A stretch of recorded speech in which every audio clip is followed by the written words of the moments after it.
Hi, guys. Welcome back to Crime Time with Jess. Robbie, calm the hell down, girl. I am here, okay? This is not entertainment, though, all right? So we're going to get right to this. Somebody in my Discord server found a documentary that was done this year, 2002. It's on a channel called Dazed But Not Confused. This was done 5 months ago. And it's Katherine Ramsland, who was one of Bryan Kohbergers' professors. If you guys don't remember from my live stream yesterday, her credentials are out of this world. Let me just read them to you.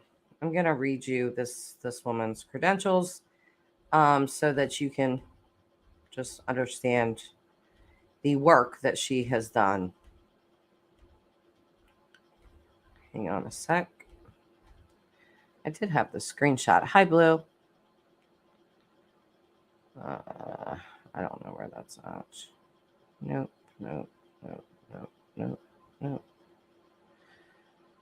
Hang on.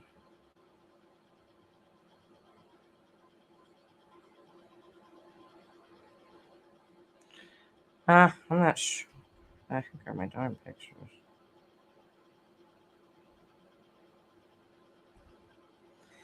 All right. Let me find this. And I want to read just real quick, go back over who Katherine Ramsland is.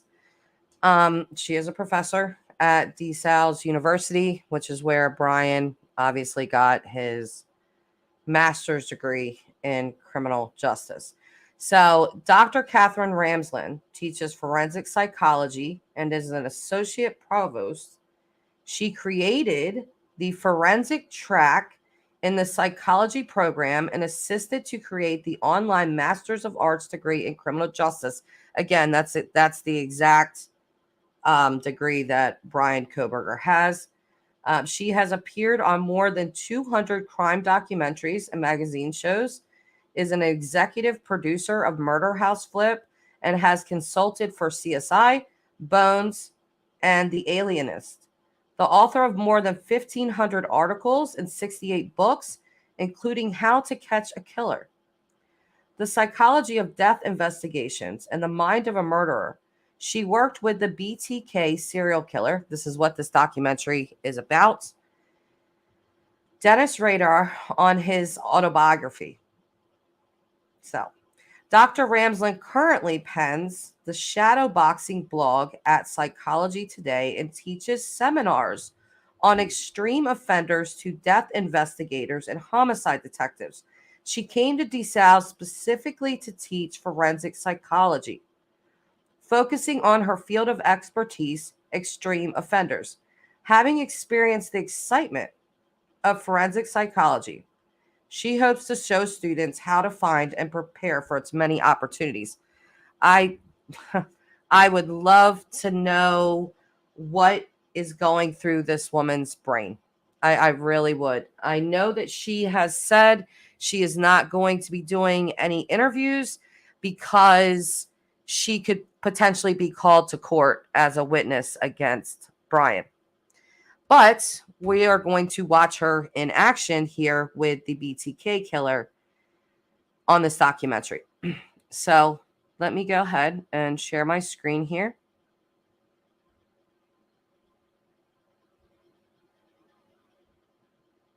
I'm going to turn my camera off. I'm sure you guys don't feel like staring at my mug right now. Okay.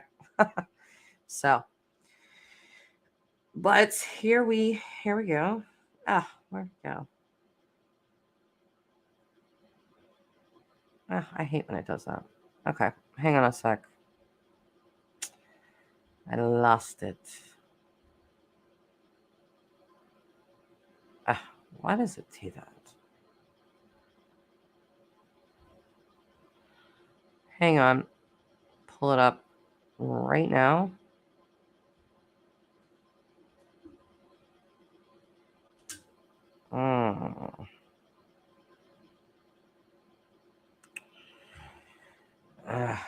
That's so annoying. I don't know why StreamYard does that. All right. So, yes, this is the channel Dazed But Not Confused. And again, this was done 5 months ago. So let me just find it real quick. Again, because I did have it pulled up as usual. But I think you guys are going to find this as interesting as I do. Hopefully. Because it's really, really crazy to see the woman that taught Bryan. And again, I would just love to know what is possibly going through her brain. So let's play this. She went out, passed out. I thought she was dead. She passed out.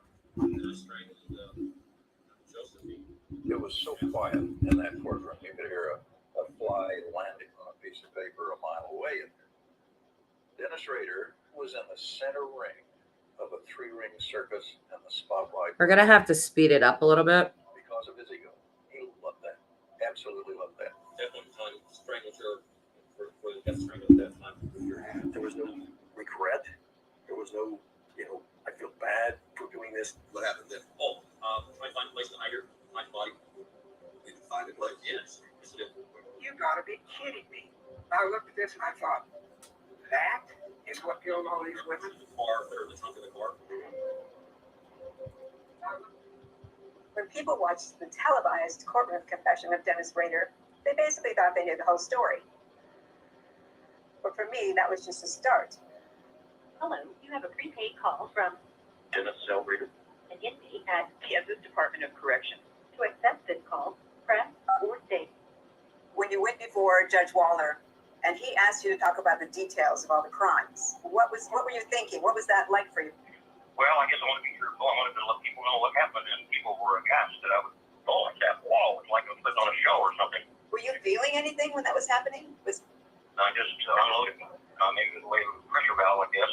Okay. I think that's interesting that the first, one of the things she asks is, were you feeling anything? And if we think about the questionnaire that Bryan Kohberger came up with, he was often asking about the feelings, which isn't necessarily unusual for a criminal justice student to be asking that, trying to get into the mind of a killer. But, with his charges right now, or what he's being alleged to have done, I think he was obviously studying serial killers and things like that for a very different reason. But this is Katherine Ramsland. I'm Dr. Katherine Ramsland, professor of forensic psychology. I've been corresponding with Dennis Rader for over 10 years to try to understand what led him to become one of the most notorious serial killers in America. He really controlled Wichita during that time period. Rader wanted you to know he was watching you. He was aware of you. He wants you to feel his eyes on you. That's so frightening. I think it's very important to understand how any given individual could become an extreme offender. Why do they make these life choices? What kinds of mental states do we see in these people? The story isn't over because at this point we still don't know, or at least I don't know, what caused Dennis Rader to become the monster that he did. I don't know. I'm not sure. Do you know? I think I know. I think I know. I think I know. I'm very much wondering, was there anything about Bryan Kohberger that she noticed? Was there any private notes that she took about him or anything like that? I mean, she does have an extensive background dealing with extreme offenders. I think it also should be noted that BTK was 28 years old when he committed his first killings. Same age as Bryan. And he also killed 4 people. That was his very first murders. It was a family, a husband, a wife, and their 2 children. Dennis Rader is a monster. Dennis Rader is the worst of humanity. I don't want the story to go away until we find out why. Why did he decide that his life was going to be that of a killer? This is the first time that Rader has explored these topics in depth with anyone. Why did you want to put your story out there? The main thing is to help people like yourself understand the dark mind. You know, I live a normal life. You got to have a real dark mind. And that's the $64,000 question. Why did I do that? Each serial killer has a unique set of factors that turns him or her into monsters. The more information we have, the more we understand what makes them tick, the easier it will be to prevent them. Yeah, and I thought that was interesting. The more we understand about them, the easier it be to prevent them. So I just can't imagine what it would be like for someone like her to have all of this extensive knowledge, and she was literally teaching a future mass murderer and a potential serial killer. Um, Again, did she notice anything about him? Did he stand out in any way? I have to wonder, because his arrogance has already shown through, in my opinion. Through I believe it was an attorney statement, but the family let out a statement. I'm sure you guys have all seen it. I'm just going to read it real quick, because he's going to try to get out of this, obviously. But the family's statement was, first and foremost, we care deeply for the 4 families who have lost their precious children. There are no words that can adequately express the sadness we feel, and we pray each day for them. We will continue to let the legal process unfold, and as a family, we will love and support our son and brother. We have fully cooperated with law enforcement agencies in an attempt to seek the justice and promote his presumption of innocence rather than judge unknown facts and make erroneous assumptions. We respect privacy in this matter, as our family and friends suffering loss can move forward through the legal process. I think calling unknown facts and making erroneous assumptions, DNA. That's all I have to say. Thank God for DNA, because this is what they have on him, is his DNA. And someone made the point. I can't remember who it was, but he didn't account for these things. When other serial killers were operating, this kind of stuff, DNA wasn't developed, the way it is today. But I still think his arrogance is showing through that, basically they're going to fight. I hope that this doesn't become a circus, but I feel like it's definitely going to be. But let's carry on with the documentary.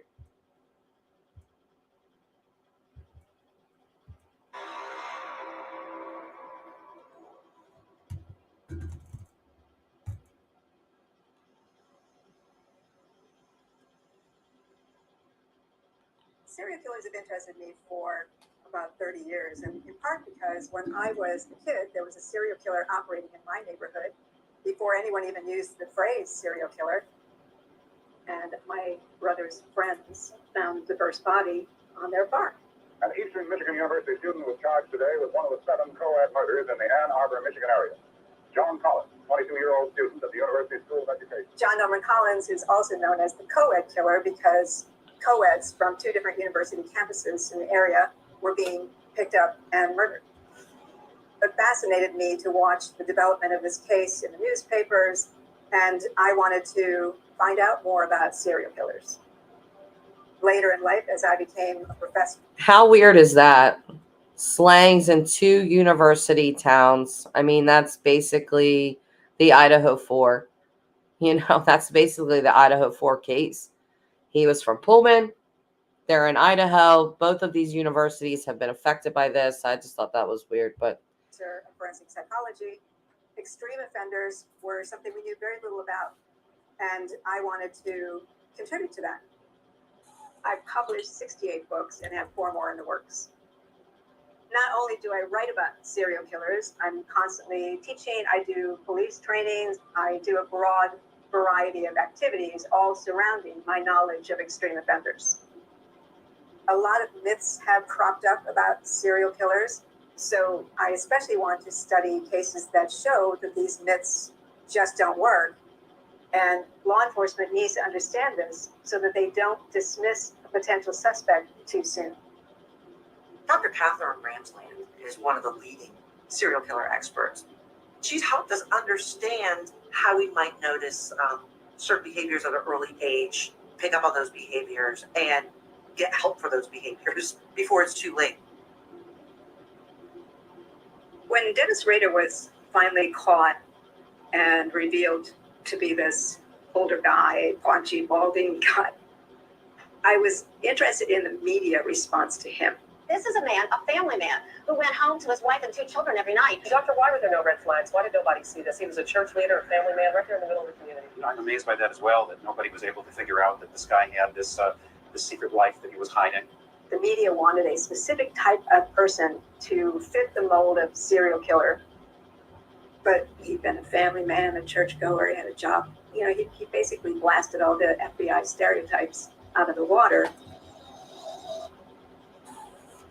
One of the reasons I wanted to work with him was to look at someone who appears to be an outlier and see what he teaches us. Because he's not unique. There are others who have been family men, churchgoers, seemingly normal people who have these thoughts and sometimes act on these thoughts. And so I think it's important for us to not just understand them, but also treat them before they become serial killers. My initial communications with Dennis Rader were kind of interesting. He liked the fact that I came in with credentials because it meant he was being taken seriously. But at the same time, he wanted to test me. He said he wanted me to solve some codes, and he liked working with codes. He began to send me cut-out pages from magazines and newspapers where he'd circle things and he'd make odd comments. At one point he said, "I understand you're interested in recipes of the 3-layer kind." I thought that was strange because I actually don't cook, and especially 3-layer recipes, so I didn't really quite get what he meant. I put the whole alphabet down, A, B, C, D, and then I looked at each of the pieces of paper that had things circled or items in his letter that corresponded to the A, B, C, D letters and wrote everything I could down. But then I began to see the things that he had circled, like beef, tangy, king, so there's K. And then it dawned on me what the 3-layer recipes were, BTK, for bind them, torture them, kill them. And so once I returned the code to him and said, okay, what's next? He recognized not that I had solved the code, but that I would play a game. So your fantasy. Also, just a little side note, it's kind of weird how close the initials are. You know, Bryan Christopher Kohberger, and people are already calling him BCK. And here we have BTK as, you know, a very important study for his teacher. So I'm sure that he was very familiar with Dennis Rader and his crimes and the psychology of him. Life was more important to you than your real life, it sounds like. Well, I guess in a degree it was. The fantasy world was always right there, you know, not very far away. I could switch gears and move into one and move out to the other very quickly. There's a great value in understanding Dennis Rader and his motivations, the things that made him do what he did.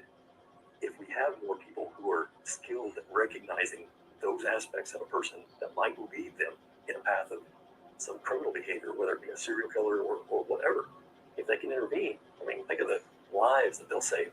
I would love it that you could just get some of this stuff off your chest.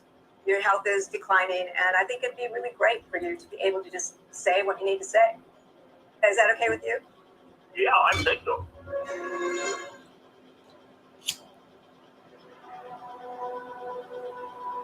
People refer to Wichita as a big little small town. And a lot of people don't realize how big Wichita is. It's the biggest city, in Kansas.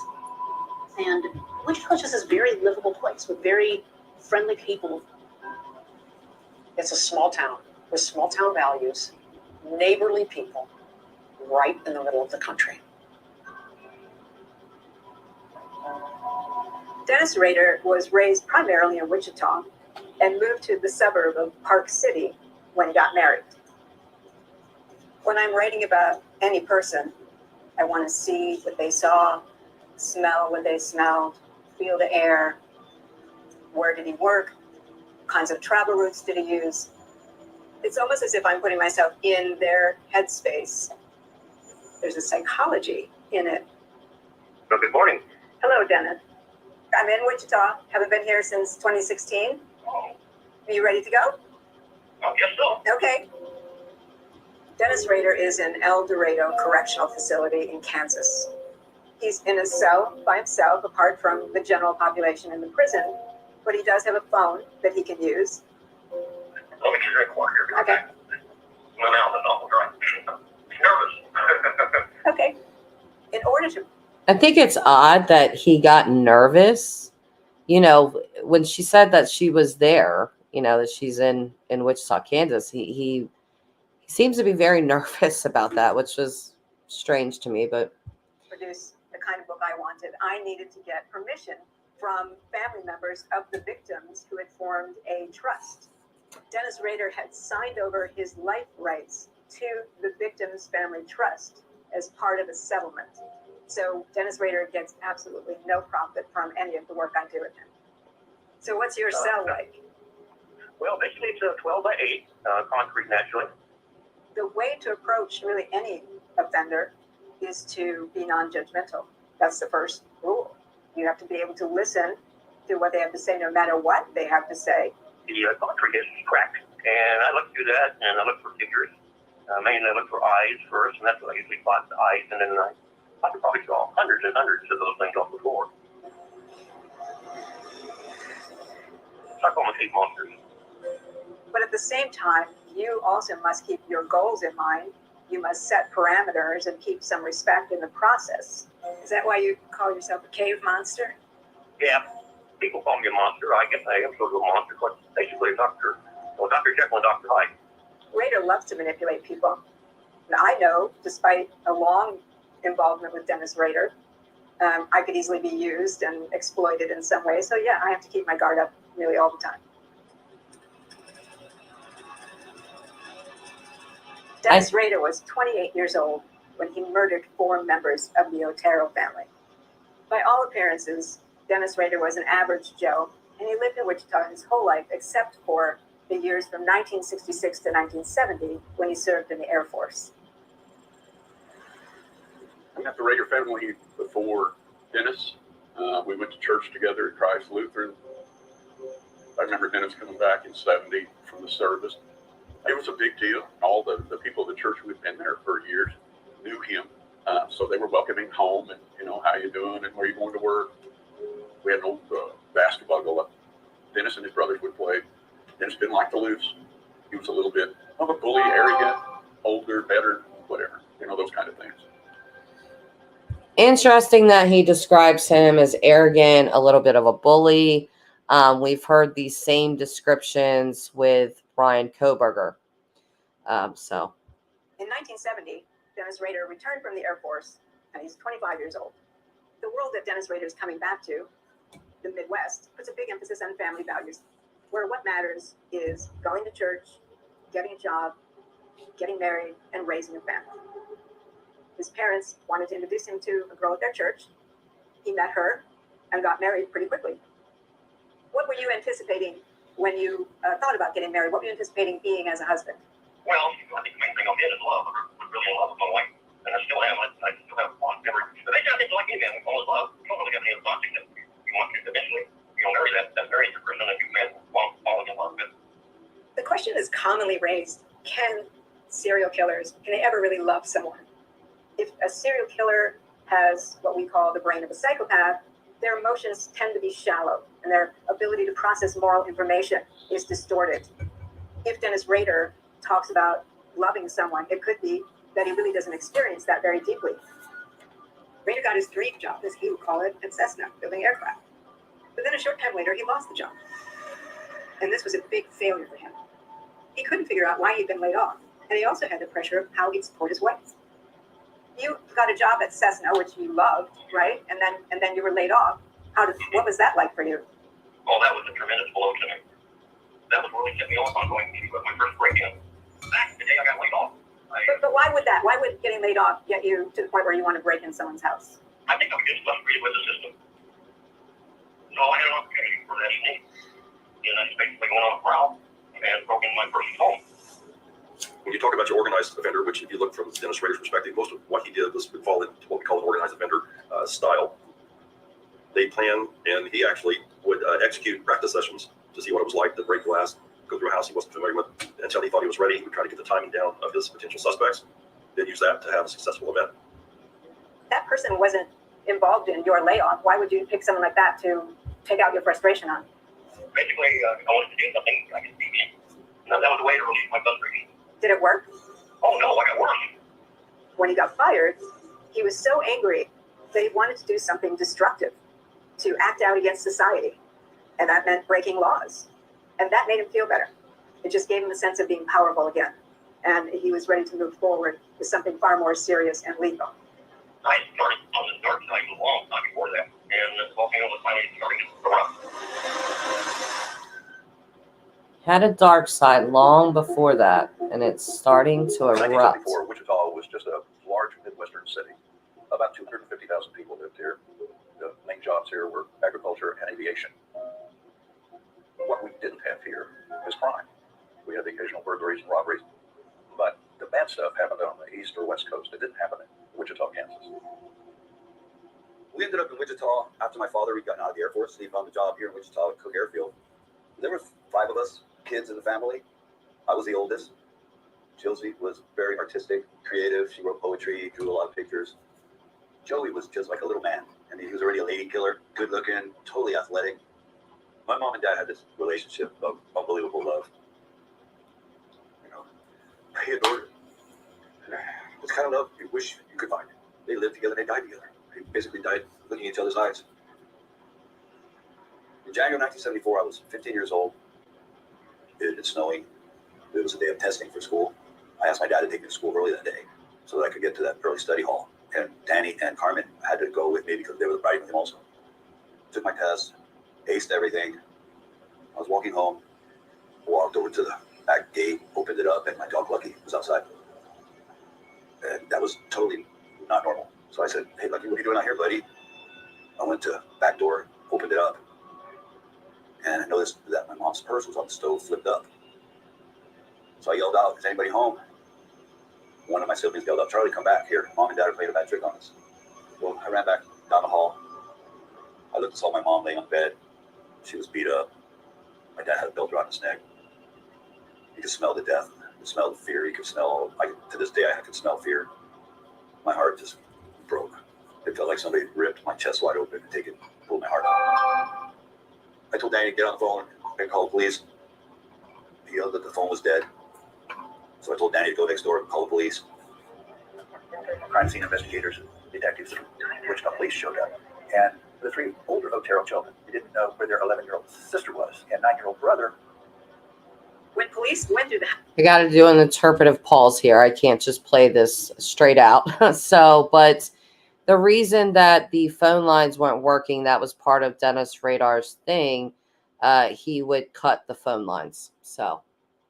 house, they also found Joey Jr. dead in his bedroom and Josephine hanged from a pipe in the basement.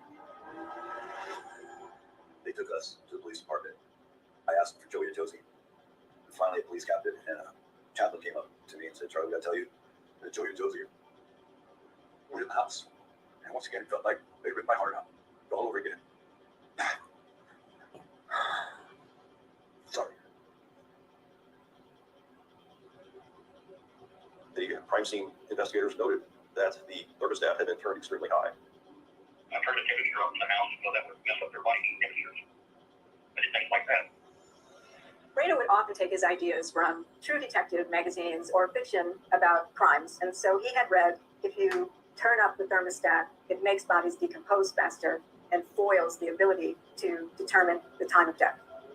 The lack of items stolen would give you the indication that the motive behind these killings was not a home invasion. It was more for the sexual gratification. The police, when they found 11-year-old Josephine partially clothed, there was. I want to point this out as well. Okay. Yes, I want to point this out as well, that Dennis Rader thought that raping was just too far. Like, that was just too much. And said that he would just never do that. So, you know, you see this in the Idaho 4 case as well. There was no SA of the victims, but it doesn't mean that there wasn't a sexual element there. Just like Dennis Rader, even though he didn't, you know, rape anyone, it was still very sexual for him. Semen on her and around her body. DNA was not even on law enforcement radar in the 70s. And that's one of the remarkable things about this case is the way the Wichita Police Department, original crime scene folks, collected that evidence and maintained it so that it was not contaminated, so that it was available for DNA when DNA came along years later. The Otero murders were the first taste of a maniac that we knew was loose somewhere in Wichita, somewhere in Kansas. We thought it was a one-off, a one-time deal. We were wrong. We're on our way to what was once the Otero house, where Dennis Rader committed his first murders, 4 people in a single family. Hi, Doctor. Hello, how are you? Pleasure to meet you. You too. Can you tell me something about when you were here that day, what it was like? We had no idea what was going on here at all. Detectives were running in and out, and no one would talk to me. But you knew them. I knew them. And they Yes, knew I knew them. And I'd go up to them, and they'd say, "Can't talk now. Busy." In 1974, I was the chief photographer for Big TV. All the reporters there were trying to get the police department to say something. Finally, they said that 4 people had died in the house. Well, that was huge. 4 people dying in a house in Wichita, Kansas. That just didn't happen. The bodies of Joseph Otero, his wife Julie, their daughter Josephine, and their son Joseph II were discovered in their East Wichita home. The victims had been bound, gagged, and strung with a cord. The investigators looked shaken, and it was basically from the children. What they saw, what had been done to the children. That would shake anybody.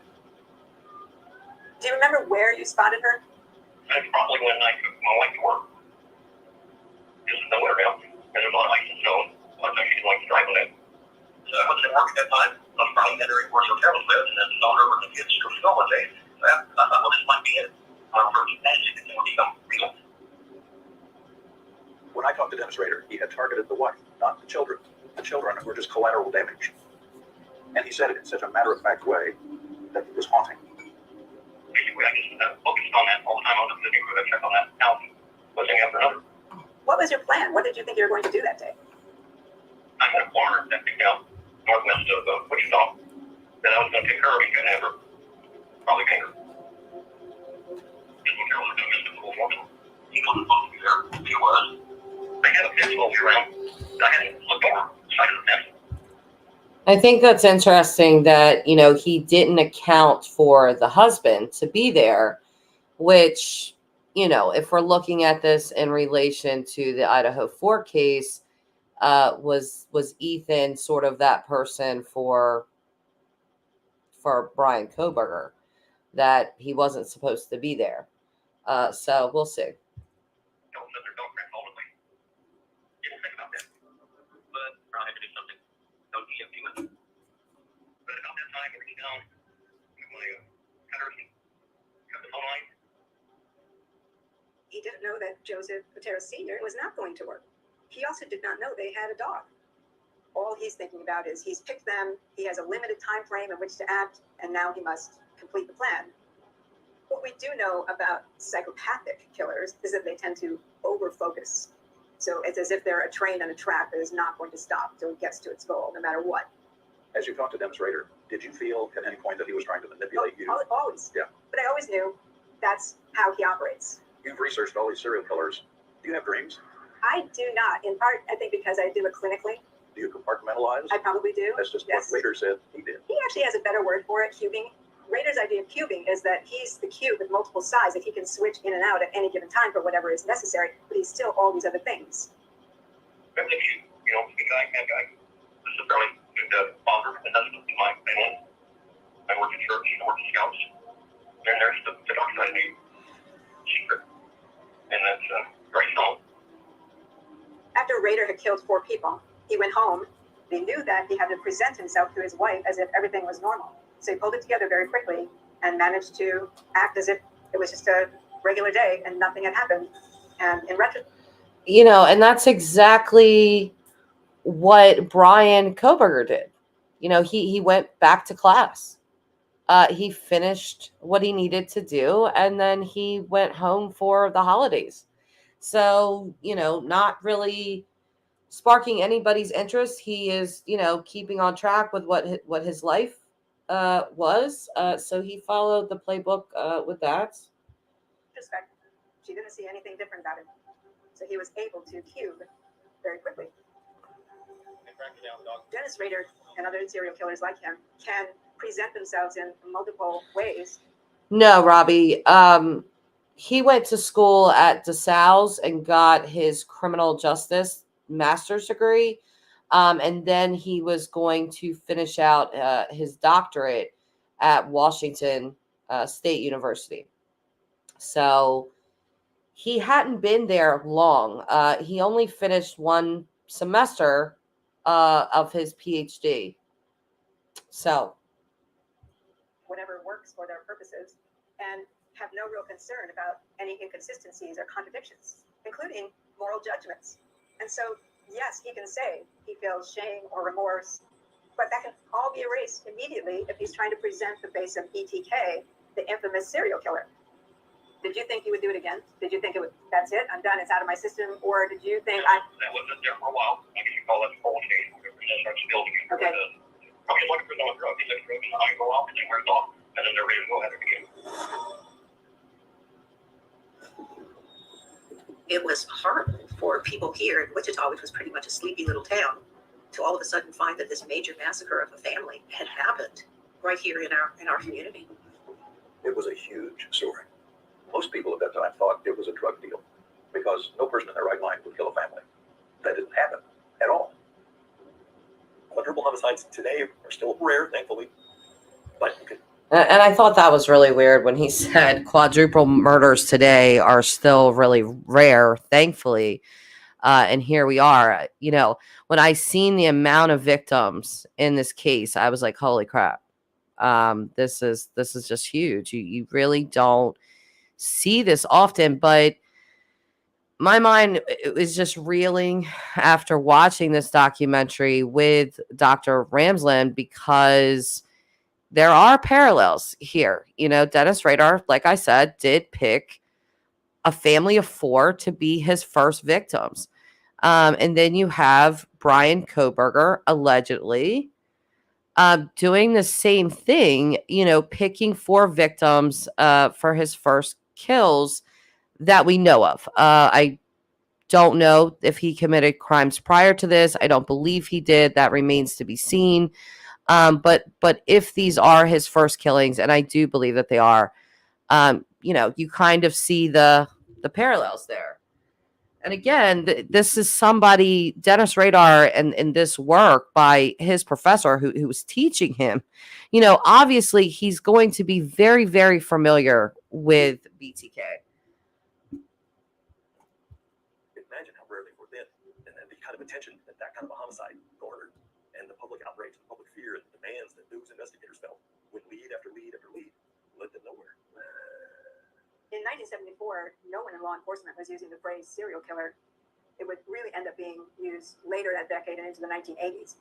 But nobody really understood what serial murder was about, in particular, stranger murder. Fear spread quickly in the community. People began looking over their shoulders. Doors and windows were locked tight. Gun sales skyrocketed. And the prevailing paranoia was not without good reason. Para murders changed the life, I would think, of everybody in the city at that time. It did in our own household. We did not lock a door in our house until January of 74. When we were talking to the police detectives over a series of days, we were starting to find out what's happened. It reminded me very much of the cold blood murders in Oakland, Kansas in the 50s. It reminded me of that because I had been at the hanging of Richard Hickok and Smith. The Clutter family was killed by a couple of recently released prison inmates that had been falsely told that they had a safe full of money at this farm. prison inmates decided to pull this home invasion, showed up, killed the family of the 4 that were present in cold blood for just a small amount of money and a radio, transistor radio. When news of the Clutter murders rocked Kansas, it made a deep impression on Rader. You did hear that on the radio when it happened. Yes, I heard it on the way to high school. I was 14 sophomore. I rode to school in one of my employer's daughters in a station wagon. I always had a crush on her, and I loved sitting in the front seat and going towards her. And it was on the radio, and I heard that. Dennis Rader was especially interested in the fact that they had been bound with rope before being killed, because he himself loved the feel of ropes around his waist, and also in his fantasies he would be using rope to bind his victims. So the fact that the Clutter family had been bound with rope appealed to him. When I found out that they were tied up, that's what I wanted to do. That went back to the bondage thing. After Rader murdered the Oteros, he took a radio as if to establish some link of solidarity to the Clutter killers, who also had taken a radio. Rader aspired to become a serial killer, so that meant he needed to study them in order to figure it out. I think most serial killers are not very creative or bright about what they're doing, and they do tend to read what other killers like themselves have done. And yet Rader, I think, took that to an extreme, whereas most of what he did or thought about had been done before by someone else. He really was not that creative. And in order to become the serial killer he aspired to be, after the Oteros, he had to kill again. After the Oteros, the Katherine Bright murder wasn't very long afterward. Did you think that was risky?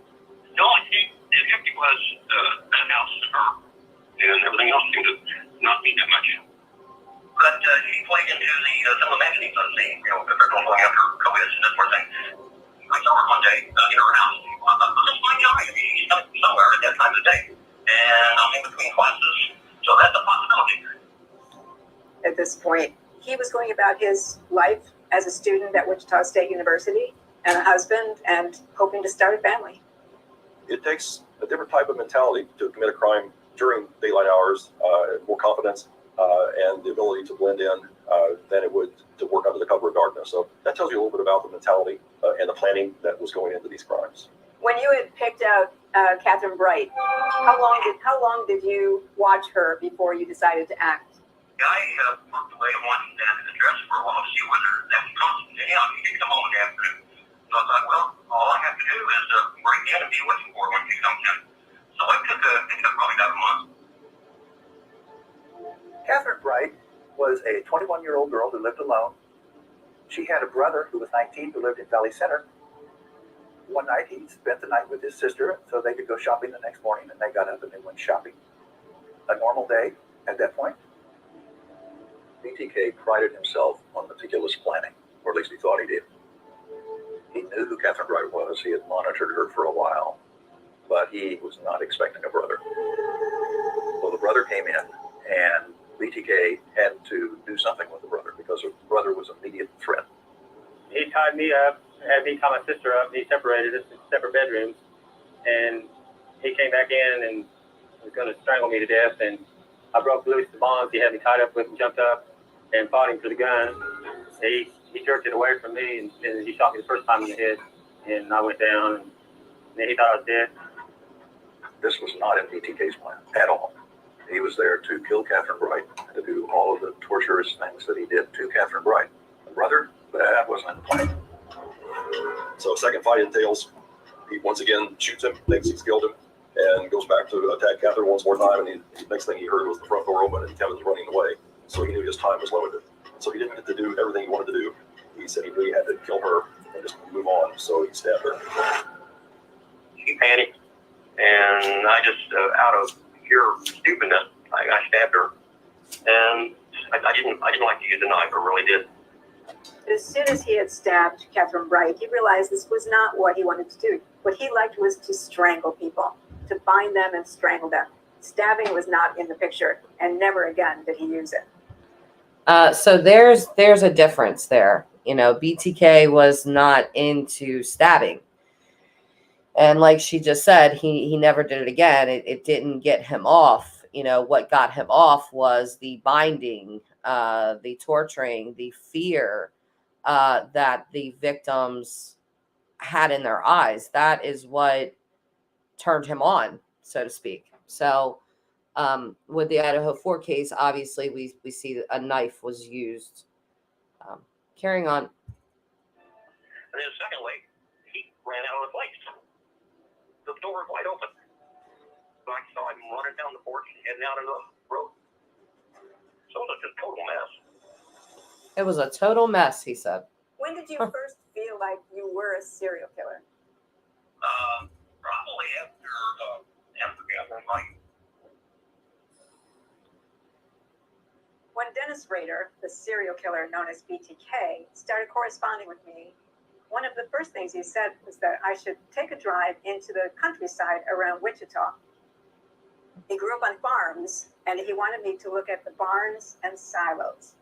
They might look ordinary, but those were the places he had his first torture fantasies. He had this fantasy of he was going to build this silo of terror. And so he drew it. And inside were things like the wheel of death, where he would chain a victim to it. And there was a train along with a railroad track, because his fantasy was to tie girls to the track and have the train run over them. When did you think of a barn for the elaborate torture devices? Back in grade school. That's when I first started. It happened when we were playing Cowboys and Indians. We would tie each other up in a silo, and I got sexually excited when I could be tied up, or even better, when somebody else was tied up. Later on, I came up with my sexual fantasies about the silo. One of the things that we know about sexually compelled serial killers like Dennis Rader is that they often have generated a fantasy life that's very vivid to them, usually starts quite young. Studying that would show me what motivates them to want to kill someone, but also to actually cross the line and do it. So good morning. Hello, Dennis. I'm Dr. Katherine Ramsland, professor of forensic psychology and the author of multiple books about extreme offenders like serial killers. I've been corresponding with Dennis Rader to try to understand what led him to become one of the most notorious serial killers in America. This is the first time that Rader has explored these topics in depth with anyone. People call me a monster. I guess I am a monster. The more information we have about serial killers, the more we understand what makes them tick, the easier it will be to prevent them. You know, that line right there is just...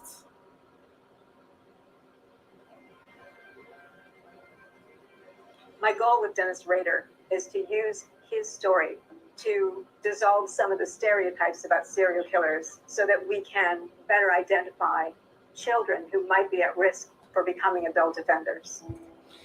To do that, we need to understand what motivates. Again, I have to stop this because I can't just play it all the way through, but you really, I would love to hear this woman's thoughts on Bryan Kohberger, because what she just said is, you know, basically going back to someone's childhood and seeing where this happened, you know, where they developed these fantasies, or, you know, kind of how they became dark, so to speak. And I was thinking about that a lot with Bryan. I was telling Tyler, I was like, I would love to know about his childhood. What was it like? Even if it was like picture perfect, you know, even if his parents were great parents, I'm not saying it's their fault, but I would just love to know what happened in his youth. I know there's been allegations of, you know, that he was bullied when he was overweight, and then lost weight and sort of became a bully. I don't know if those things are true or not, but they have been said by his former friends in high school, and stuff like that. So I do think we are going to get a very clear picture of Bryan Kohberger one day. Someone like Dennis Rader. So we need to look at their development, their fantasy life. Allie, she is not, that's why she's not giving any interviews, because she said that she could potentially be called as a witness. So she's not doing any interviews at all. But I thought it would be interesting to see her, see the work that she has done, hear her speak, so we could get an idea of who was Bryan Kohberger's teacher. It was her. And their crimes to understand it. In the fall of 1974, Rader had killed the Oteros, murdered Katherine, attempted to kill her brother. And Rader had been going about business as usual as a young husband and a student taking classes at Wichita State. Initially, the Bryan murder was not associated with the Otero killings. There were not a lot of similarities in the method of killing. The strangulation that was used at the Otero house was different than what we found where Kathy was stabbed, and that's what resulted in her death. At the crime scene at the Oteros, the telephone line was cut, and there had not been a sign of a struggle. And at the Bryan scene, of course, there was a struggle as Kevin fought back and they turned furniture over. And the phone in the bedroom had been unplugged, but Katherine Bryan was found clutching a telephone receiver in her hand. She just wasn't able to make the call. Because Katherine Bryan's brother didn't die, he was able to give the police a little sketch. Did you pay attention to the news coverage afterward? Oh, yeah, very close. I'm paying a lot of attention to the newspapers and listen to the news, anything he gives. They had a very good description of me that he gave to the police. I looked at that and I said, whoa, that's pretty close to the way I look. One of the things Rader said to me was that he always had bad luck with his crimes because something always seemed to go wrong. And he always felt as if he were the victim. And it's because he sees his world from his point of view and no one else matters. Clearly, he has not thought of his victims as human beings at all. They belong to him, and they're supposed to behave according to his fantasies. And when they don't, he's the victim in his mind. After the Otero case and the Katherine Bryan case, the newspaper makes a report that there were some people that had been arrested that were indicating they might have been involved in the Otero killings. The one thing BTK likes more than anything else is publicity. So when suspects were in custody, Dennis Rader was not happy about that. So Rader is thinking about, wait, I'm the guy. Where's the headline? I want to see the headline. And that ticked him off.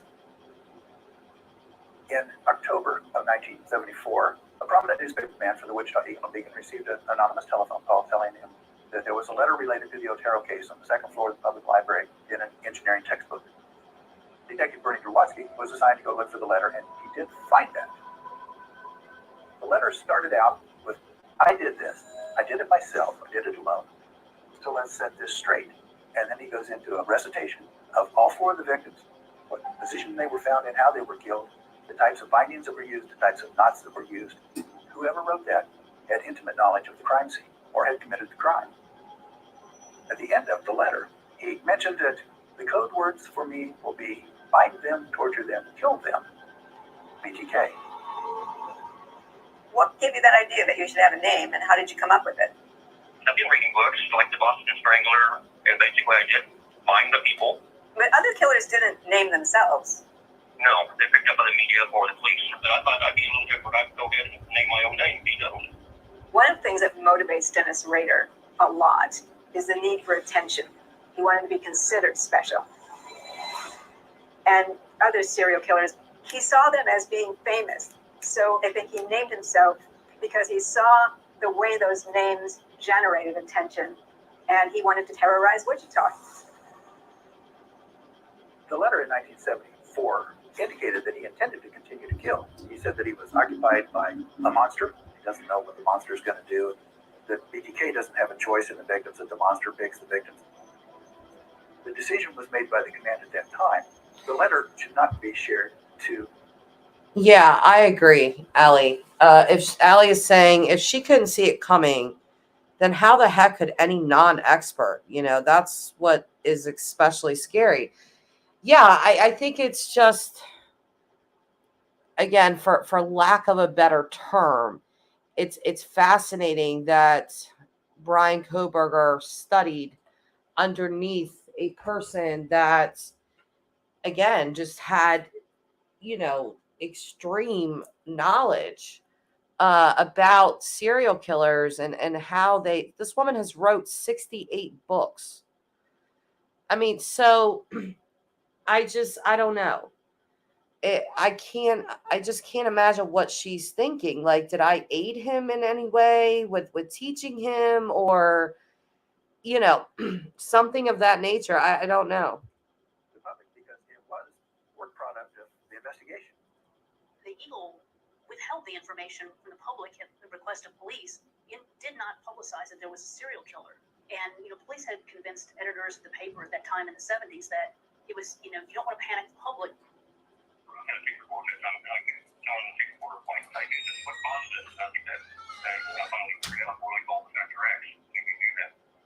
When Dennis is trying to talk about Factor X, he's saying, here's the big mystery.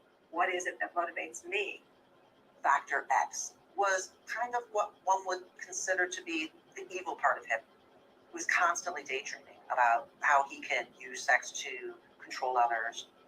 Factor X is an overall drive. Even today, let's see something on TV or a picture or start thinking about the old times and fantasy, I still get that feeling, that sexual feeling. I really do. I can't, it's just still there. He wants to say there's a Factor X that's alive in me that will have its way, and there's not a lot I can do about that, as a way to slip responsibility for the decisions he made and the actions he took. Because it makes him seem larger than he actually is.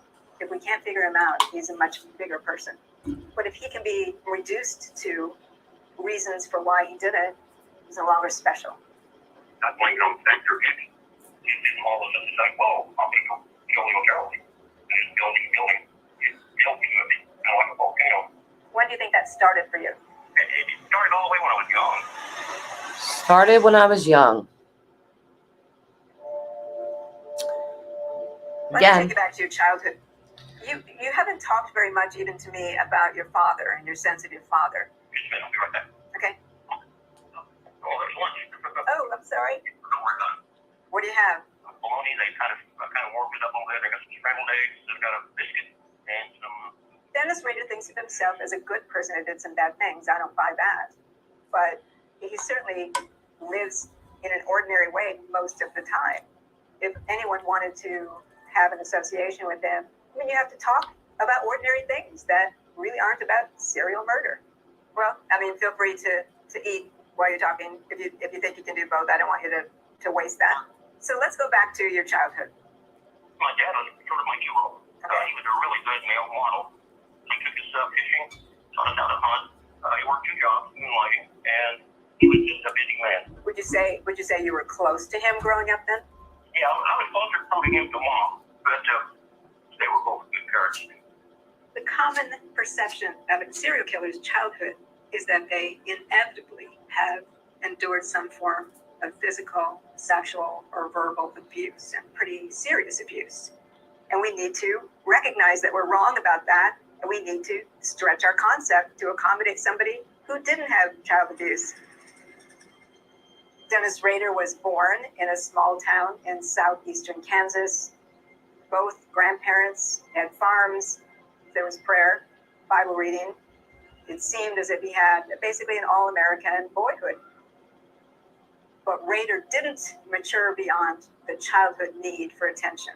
And one of the things we do see in serial killers, especially those who have this psychopathic kind of nature, is an arrested development. While he matured in other ways, this need for attention remained very infantile. When Rader was a boy, there was an incident that happened that he thinks of as a formative event. My mom, she was vacuuming the living room, and under one of the sofas, she got her drink caught him on the spring, and she couldn't reach it with her other hand, and she was hurting, so she asked me to go for help. That image of her being in terror and kind of held is along me into one of my dark side. The expression on his mother's face was a part of Factor X. Watching his mother, who is typically in a more powerful position, be utterly helpless, translates through his development later to be, that's the expression I want on the face of my victims. As a child, there was a big progression in his sexual fantasy life that slowly escalated and became increasingly more deviant. I did start to use farm gas. I built a box and cut out the top of it just for a cat head. And I get some milk. And when someone puts it in there, I pull the string, the box to drop over. So I stick the head up through the hole. And I had an use for it. I never knew that. Why did you like hanging cats? There was some sexual excitement there to see them hung. He did admit that he had tortured cats when he was younger, and it seems that a lot of the serial killers prefer cats. What they will tell you is that it sounds like a female in distress when you torture a cat. Why does he not see the immorality of his treatment, but also why does he relish it?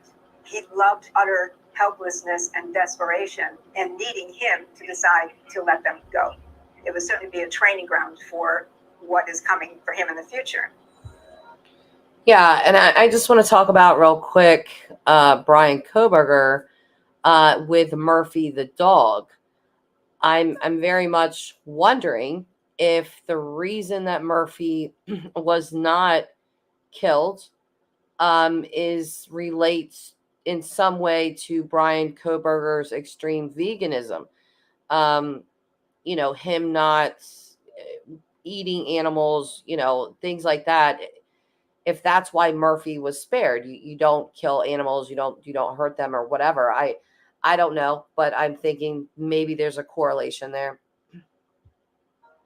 At a young age, one of the things he was really fixated with was bondage. And it led to his actually experimenting on himself. My fifth grade teacher, she was a real dominating female, and she used to pick on weaklings like me. Anyway, she became my first fantasy victim. I would sneak out and do some window peeking, and so I'd catch her occasionally in her bedroom. That's where I had my first sexual outlet, and it wasn't normal because it wasn't with a female. It was me tying myself up in a hedgerow against the fence, and I had this weird feeling.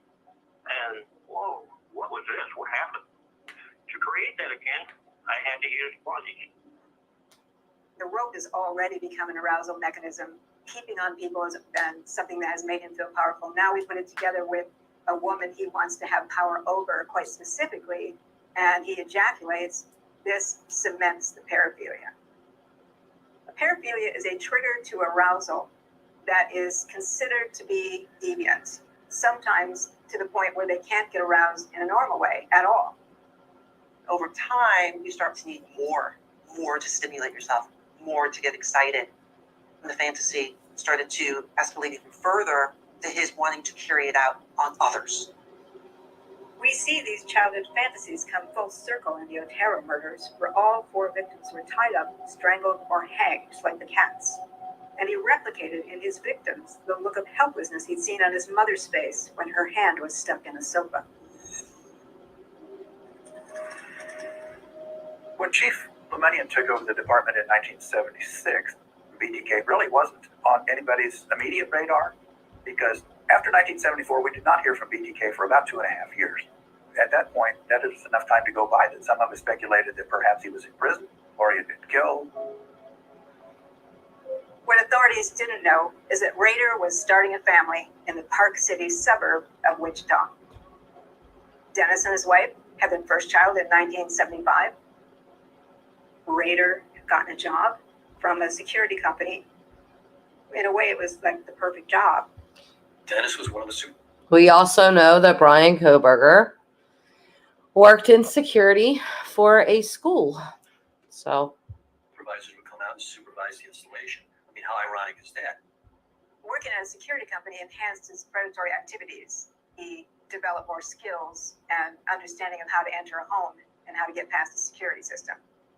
I used to like to go to people's closets and mess around in their chest drawers and stuff, and find nylon socks and panties and things of that nature. I would steal them.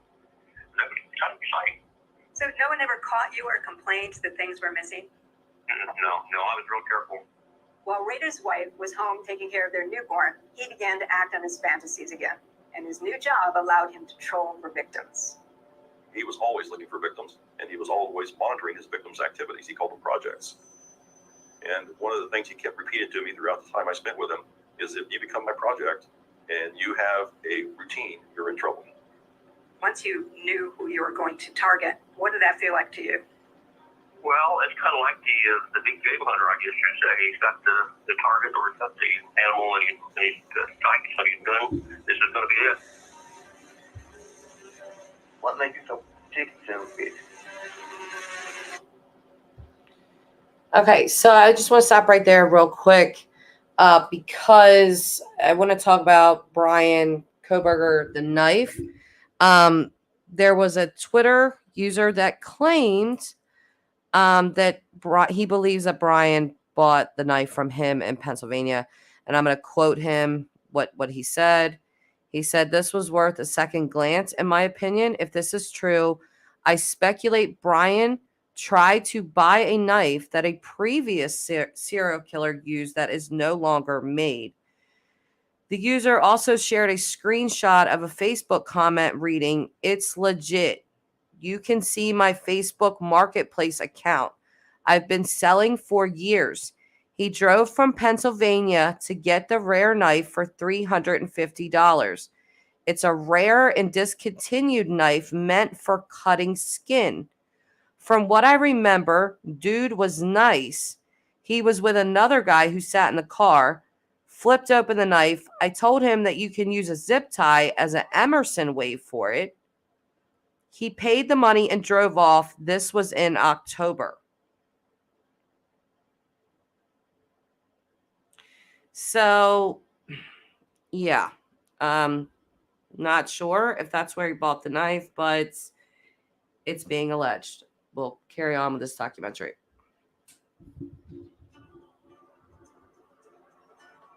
This is the neighborhood where Dennis Rader would roam around looking at the homes, going in backyards, being a voyeur, looking for what he called projects. And what he really liked about this neighborhood was this was close to the interstate where it was a quick getaway. For Rader, a project is an incident that Rader has planned where he has targeted a person against which he's going to commit a crime. He began to name them, like someone playing the piano was Project Piano. So whenever he wanted to think about a project, he had a label. I think it popped in my head one day. I had to come up with some kind of nickname. So a lot of times you can name on a boat or the oil man, they always name their oil wells. When we sort of back up on this and look at it psychologically, he's dehumanizing people. He can distance himself from them and what he's going to do with them. Any pain they feel, any loss to other people is of no consequence to him because they're projects. On March 17th, 1977, almost 3 years after he killed Katherine Bryan, the pressure from his fantasies had been building and Rader was ready to kill again. Rader had his eye on several different projects, potential projects. He dressed up in tweed and nice shoes and a briefcase, which was his James Bond outfit because he liked to think of himself as a spy. When he came to the first project, Project Green, he knocked on the door and no one answered. And so he figured if one project didn't work out, there was another one down the street that he could try as well. He was dressed to kill. This is what he had in mind. I was all geared up to do something, and it didn't happen at Project Green, where the girls were home. But I think I went to a couple other houses, knocked on the door. So I was in the mood. Rader then moved on to a different project, Project Blackout, and again, no results. He did not want to let this day get wasted in his mind, and so he saw a little boy, and he thought if there's a little boy here, he must have a mother at home. So that was random, but the opportunity struck, and I already had to plan what I was going to do, and there was the opportunity, so I latched onto it. In my mind, I was 5, but I was 6 years old. Little bit of a trigger warning here. This part was really hard for me to watch. So yeah, just be forewarned, I guess. It's pretty sad. You turned 6. My mom, she was sick in bed. See me block up the road, can of soup, And on my way back, man stops me, shows me a picture, woman and child. Asked me, did I know who it was? No, sir. I don't. About 15 minutes later, come knocking on our door. Open it. There stood the same man. He pushed me out of the way, proceeded going in, pulled down the blind, turned off the TV, reached under, pulled out a gun. Well, from that point, he locked us in the bathroom, put his kids in there, put a blanket, couple toys in there. pushed your head against the other door. There was a crack in the door. Just enough where you can see out. I was looking through the door. Seen her take her hands and her feet behind her back. And plastic bag over her head. Rope tied around her neck. Laying face down. See that? I was ramming the bathroom door. Finally broke all the way. We got out. I ran around Mom. Second.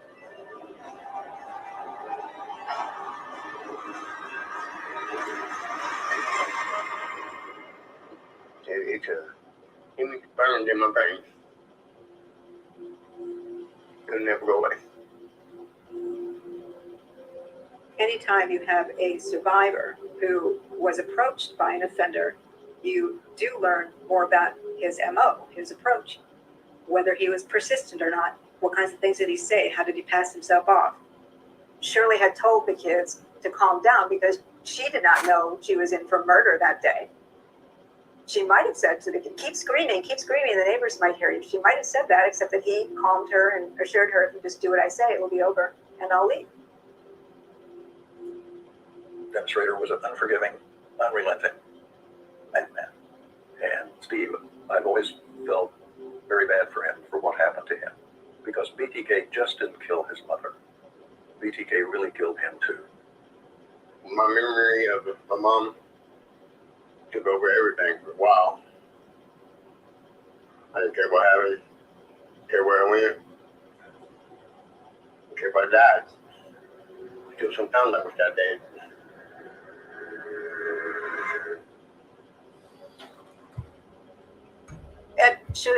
You know, even after all these years, you see the victims' family members and how traumatized and they still are. You know, he was only 5 years old when this happened. You see him as a grown man, and it's almost like he died that day as well, as the guy said. But the BTK killer, he just complete lack of empathy. He did not care about that at all. You know, you still see these people suffering, and I feel it's going to be that way, obviously, for the families of the Idaho 4 victims. You know, this is for life for them. And Bryan Kohberger, you know, if he did this, I do have to say allegedly, I feel he's a person that will have zero empathy as well. I feel like he's going to kind of echo BTK in the arrogance, the smartest person in the room. We've heard former classmates of his, even at Washington State, say that, you know, he really did have this element of, I'm the smartest guy. Like, you're going to know that I'm intelligent. You're going to, you know, I'm going to make sure that you understand that I am very, very smart. He was a teacher's assistant. And some of the students said that, you know, his criticisms of their work, you know, he was leaving like really long notes on their papers and stuff. I think some of them actually complained. And then after the murders of the Idaho 4, they said that he stopped really doing that. He wasn't like being super critical of their papers or putting these big long notes on there anymore. So I really do feel like something in him was relieved. You know, he let his dark side, because they said he was like more relaxed afterwards. And BTK talks about this, how, you know, after his first murders, he felt like there was a release of sorts. And then he described it as like a drug. You know, you take a drug and you're high for a while, and then that kind of wears off, and then you're ready to do it again. So I've seen like Pat Brown, again, I'm going to talk about her. She's a criminal profiler. And, you know, she keeps saying that Bryan Kohberger was not a serial killer. that he was a mass murderer, that, you know, this was his time in the sun to, you know, commit these murders. I disagree with that. I just really disagree with that. I feel that he would have absolutely went on to kill more. That's just my opinion. But again, thank God for DNA, because I feel like this guy would have had a lot of bodies under his belt. I truly do. Bryan's home. There's no empathy whatsoever for the kids or even seeing them as human beings. Rader has a wife and a child at home, and yet he doesn't seem to have the same feelings about what these kids are going through as they're watching through this crack in the door as he's killing their mother. Having the children there in Shirley Bryan's house, did that bother you at all? No, my objective was to her. Kind of like a World War II, you're flying a bomber, and you've got an aircraft shooting down, but your main focus is to drop the bombs on what they want you to drop the bombs on. Nothing else matters. She was my focus. Weren't you worried about what might happen with them? No. They were old enough to take care of themselves. Rader was barely even aware of them, which is exactly how the brain of a psychopath works. They're very goal-oriented, and they're just going to keep going until they achieve it. After the Bryan murder, BTK was back on the radar of a number of people at WPD. Some officers. Do you see how lacking of emotion he was? You know, when she asked, like, weren't you worried about them? And he's like, oh, no. Because they didn't matter. You know, people are objects to people like this. They're not humans. But it is odd that Rader, I keep saying Radar, but Dennis Rader, you know, said that he loved his wife and that he was still loved his wife. Even, you know, which is just kind of crazy. Like what she said, you know, he had children at home and yet just completely disregarded other people's children. It just didn't matter. And then you see this man all of these years later still have trouble even talking about this. You can tell he obviously has lived a rough life. Speculated that Shirley Bryan was a BTK victim because of the way she was tied. She was actually tied to the bed, not just tied up and placed on the bed. And there was some semen found in the immediate area of her body. Most of the cases, it was semen discovered either on or near the bodies, but it was not a rape. It wasn't discovered in the bodies. I never raped a girl. It's one of those things I just didn't do. No, it's a little bit too far. I think even serial killers probably have some kind of taboo. Yeah, that was mine. I would not rape a female.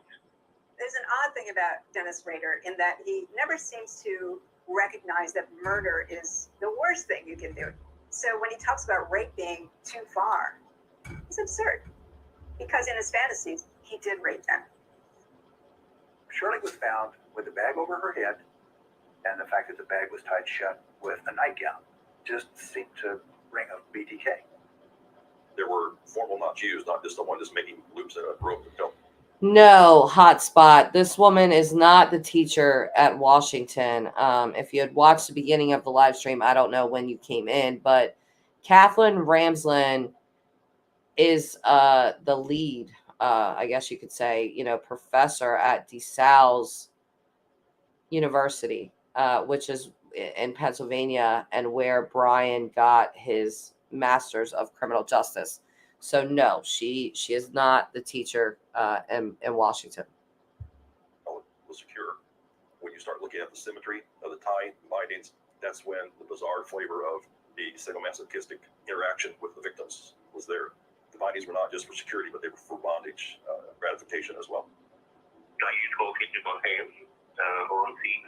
Those are very hard knots to get undone. Basically, once that knot comes to its peak, there's no way you can get out of that. So that was probably my favorite knot, but the other one was tie a knot on the end of the line and make a split knot.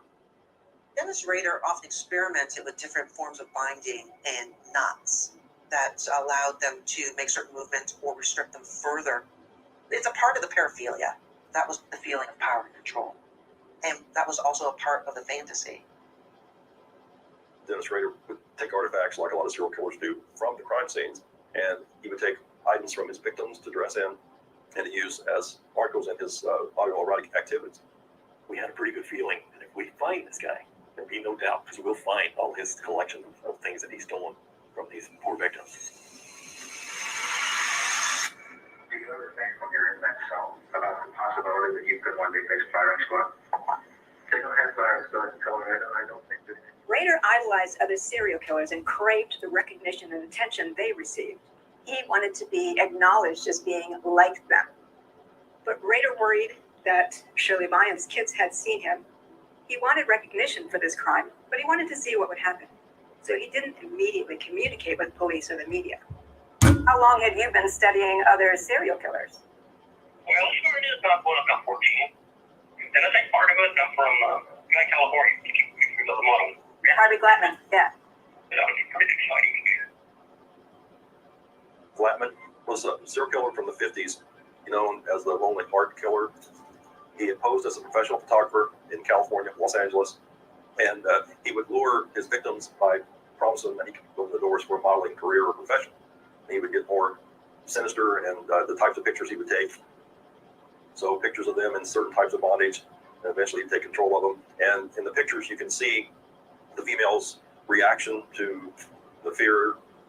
Rader wanted to replicate that expression in his victims, where they would look at him, recognize his complete power and control over them, because it would make him feel dominant and powerful. Serial killers tend to keep killing, but after the murder of Shirley Bryan, Rader would go quiet again, but only until he spotted the perfect victim.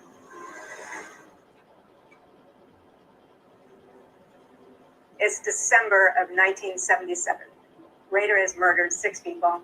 He's gotten away with it. He's feeling cocky. He's made mistakes. He's had close calls. He wants the next one to be just right.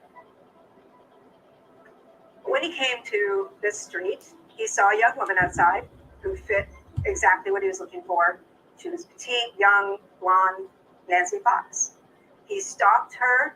He went to where she worked. He wanted to get her routine so he knew when she'd be home and when she wouldn't. She'd taken a second job during the Christmas season, and that was at the mall. He'd go in and act like he was going to buy something, looking for gifts just to interact with her. On December 8th, 1977, 9 months after the murder of Shirley Bryan, Dennis Rader came to Nancy Fox's house for the final time. He had already broken in and was sitting inside when she walked through the door. When she realized he was sitting there, and she said, "What do you want?" And he told her that he always used the word strange dude. "I'm a strange dude, going to do some stuff with you. If you cooperate, you'll be okay." She was upset, but he let her have a cigarette. They sat and talked for a while. At one point, she then said, "Let's get this over with so I can call the police." He learned that he needed to take control quickly, so he took her to the bedroom. At this point, he begins to mentally torture her so that he can capture that terror on her face in exactly the way his adolescent fantasy had formed. You enjoy the look of fear on your victim's face? Well, yes, it's sort of a sexual arousement. Was Fox. Things went pretty smooth, everything, and all over face. Now, it's just the idea that I had done it is all I needed. It's like my mom with her finger was caught in the couch. She was struggling. As he was sitting astraddle of her, he leaned over and whispered in her ear, "I'm BTK, I'm a bad dude." And that was the second scene where DNA was found, or the several stains that were eventually used for DNA was on one of her nightgowns that was on the head of her bed. Well, after the incident, then I had time to quickly go through some of her stuff, and I took some of her nicer clothes, or slips and stockings and things of that nature, my tokens. When he was telling us the story about killing Nancy Fox, he recalled with specificity the details of the murder, her pleas and her words and her fear. This man committed these things to memory, and he lived these things day after day in his fantasy world. Although he looked normal on the outside, it just gives you a glimpse of the monster that was living inside him. Here I go home, and that's my wife there, so I had to make up a story why it was running a little late. We were having car trouble at that time, so I just blamed it on the car. With Nancy Fox having been in the house and seeing how very small it was very clear that he had picked a place where he could easily keep total control over the situation, because his ultimate goal was to get her to the point where she felt helpless and there was no place for her to go. And that way he could enjoy his ultimate fantasy. Rader said Nancy Fox was his favorite case because everything went the way he had orchestrated it. Now he wanted some acknowledgement that BTK had killed again. So he called it in and listened for the news. Because this is his special murder, he wants something associated with it that he can cut out of the newspaper and keep as a token. On a cold morning in December of 1977, a police dispatcher received an anonymous call. Yes, you will find a homicide, 43 South Virginia, Nancy Fox.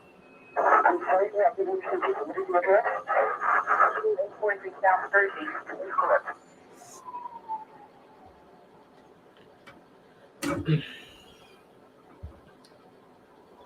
Have homicide. You know, also the way Rader stalked his victims, you know, I wonder if Bryan Kohberg did the same thing, Kohberger, because it, you know, Kaylee did mention that she thought she had a stalker, and it's being reported that he stalked them for weeks. That's an alleged thing. I don't think that's been confirmed, but that he was stalking them, that the pings on his phone, he was physically stalking them. So, and also just one little thing, this is kind of off subject, but the Corner Club, I didn't realize how famous the Corner Club is, but it's actually on the ESPN top 100 things to do or places to go to before you die. And then it's on, which is crazy, but it is also, it made Sports Illustrated like one of their top like sports bars. So it's a pretty famous place. But anyway, well, let's carry on with this. I've occurred here at 843 South Pershing. We received a call about 8:20 from an individual that said there's a homicide. Hung up the phone. Officers came out. We have checked, and we do have a young lady that is a victim of a homicide. Was she shot or stabbed? No, she appears to have been strangled this time. The officers that I knew thought it was pretty arrogant of the killer to call. Well, when I made the phone call about Fox thing had already happened, and there was nothing about it. And that's probably kind of like a cat and mouse thing. I went ahead and used the phone. Stupid. I was so afraid that someone would ID that and say, well, I know that voice. Well, that's Dennis Rader. He made the call that had put him at risk in ways he hadn't anticipated. There were definitely times when he expected to be caught, yet when he went uncaught, it just confirmed for him there must be something special about him, and it must be because he's smarter than the police. I think that's very telling because I keep saying that I believe that Bryan Kohberger absolutely thought himself to be the smartest person in the room. And then when I heard the classmates coming out saying, you know, he wanted to make sure that you knew that he was smart. So yeah, I definitely think he was the same way. He shared the arrogant characteristics of the BTK killer, and so He said that was the stupidest thing he ever did, was make that phone call, because now there was a local footprint of him that could give him away. It's been over 3 years since he left the letter at the library about the Otero murders, and now he's craving publicity. And he murdered twice more. But police still haven't revealed there's a serial killer in Wichita. This keeps them in control of the narrative and drives BTK to the media. I was on duty at Cape as the chief photographer. The receptionist out front called back, and I took the call, and she said, you know, I have an odd letter here. So took a look at it, and it was a letter talking about Nancy Fox, detailing several different things. But the chilling moment in that letter was the line, how many people do I have to kill before I get my name in the paper? BTK. Executive producer Ron Lowen received the letter. He's with us today to give us the information. Ron? Jack, you know, in this need with BTK to be recognized for his crimes but not be caught, I keep going back to that video of Bryan Kohberger allegedly it was Bryan Kohberger, and I firmly believe that it was, who made that video where you can see his face in it. And again, there were so many people, like when Sweetie Pilo uploaded that first, there were so many people in the comment sections that were like, oh, we already knew all this, and stuff like that. But I was thinking, that's not true. Again, we were told that Kaylee and Maddie were sleeping in the same bed. What this person was saying was that no, they were not. And then he describes the murders in a way that I had not seen anyone else say that she was shoved on top of Maddie. That's how they ended up in the same bed, and we're on top of one another. He describes Kaylee screaming, and then also says that's probably why the two surviving roommates lived, was because of her scream, and he had to kind of get out of there. He had a tight time frame. And in that video, that's allegedly Bryan Kohberger, he does talk about a very tight time frame. So I do believe that was him. I know there's people that don't believe it was him. I definitely believe that he made that video and that was him. And it'll be interesting because I do believe that there was I believe the girl that from Pennsylvania that came out and said that, she knew him, she was friends with him. She showed pictures of him with her family and stuff like that. And she said that she believed that that is his voice on that video. But anyway, let's carry on.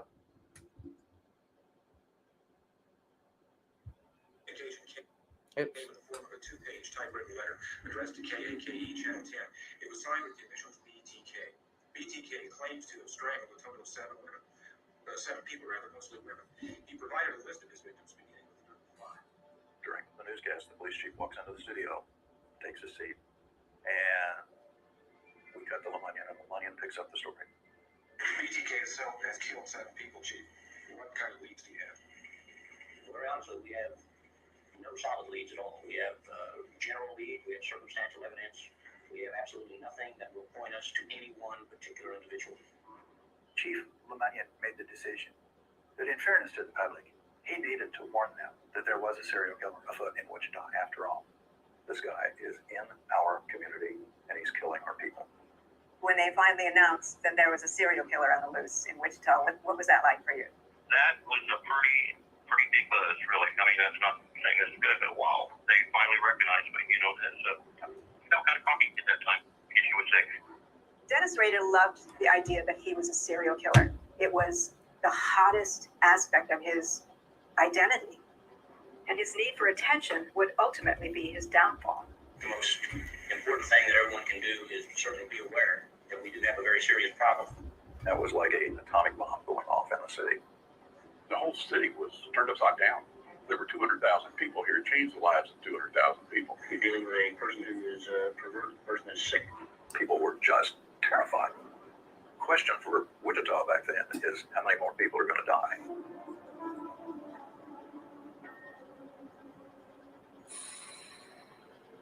After BTK was apprehended, detectives searched his office and his home and came up with a stash of Polaroids that looked as if there were male victims. And they asked him who his male victims were. And he didn't understand what they meant, and they mentioned these Polaroids. And then he said, oh, that's me. I always had the tripod. And so I rigged that up, and lo and behold, I could take pictures of myself. And then what I had was a squeegee ball. And basically, you ran the cord over to your hand, and then somewhere I hit the ball wound up in my pictures, and I could squeeze that ball, and the ball would click. He would dress in slips and female underwear that he had stolen. He would wear a mask that had makeup on it, a wig. I used the cross-dressing and tying myself up as a sexual fantasy, like I was a victim. Rader told himself that acting out these fantasies helped him diminish the desire to kill somebody. But on the other hand, he's also completely immersed in what it's like to be a victim, feeling the ropes around him, wanting to do this to somebody. And the more he did that, the kind of ensured that he would act out again.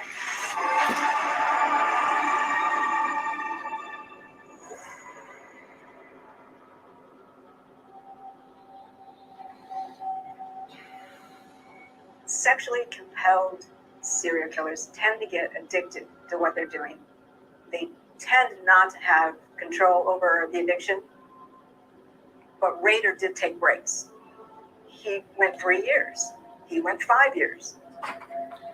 So he stands apart from many of them in that it's more an identity thing. He wants to be a serial killer than that he can't help himself. Because he could help himself. And did. Through the work I've been doing with Dennis Rader, I'm hoping to dissolve some stereotypes to include outliers like him and show that we need to accommodate more data than we have in the past about serial killers. The most important thing that everyone can do is certainly be aware that we do have a very serious problem. When the announcement came out from the police that there was a serial killer in Wichita, Rader found that exciting. Finally, he had gotten some attention, even though they didn't know who it was. He enjoyed the idea that he was terrorizing the Wichita area. The hunt began Friday when he received this letter from him. He says the killer of 7 people over the past 4 years. He calls himself BTK Strangler. I knew they would say something about it on TV. You know, BTK sent us a letter. That was an extremely big hype, I can tell you that. Why do you think you wanted this recognition? Along my childhood, I've always felt like I was an underdog. And that, somewhere along the lines of getting a high in recognition, I think it's like the movie stars and stage people, they see a picture in a newspaper or a story about them, I think they get a rush on that.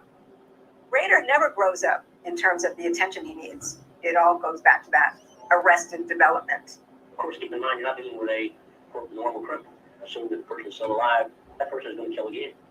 When Chief Lemunian announced that we did, in fact, have a serial killer, people were frightened.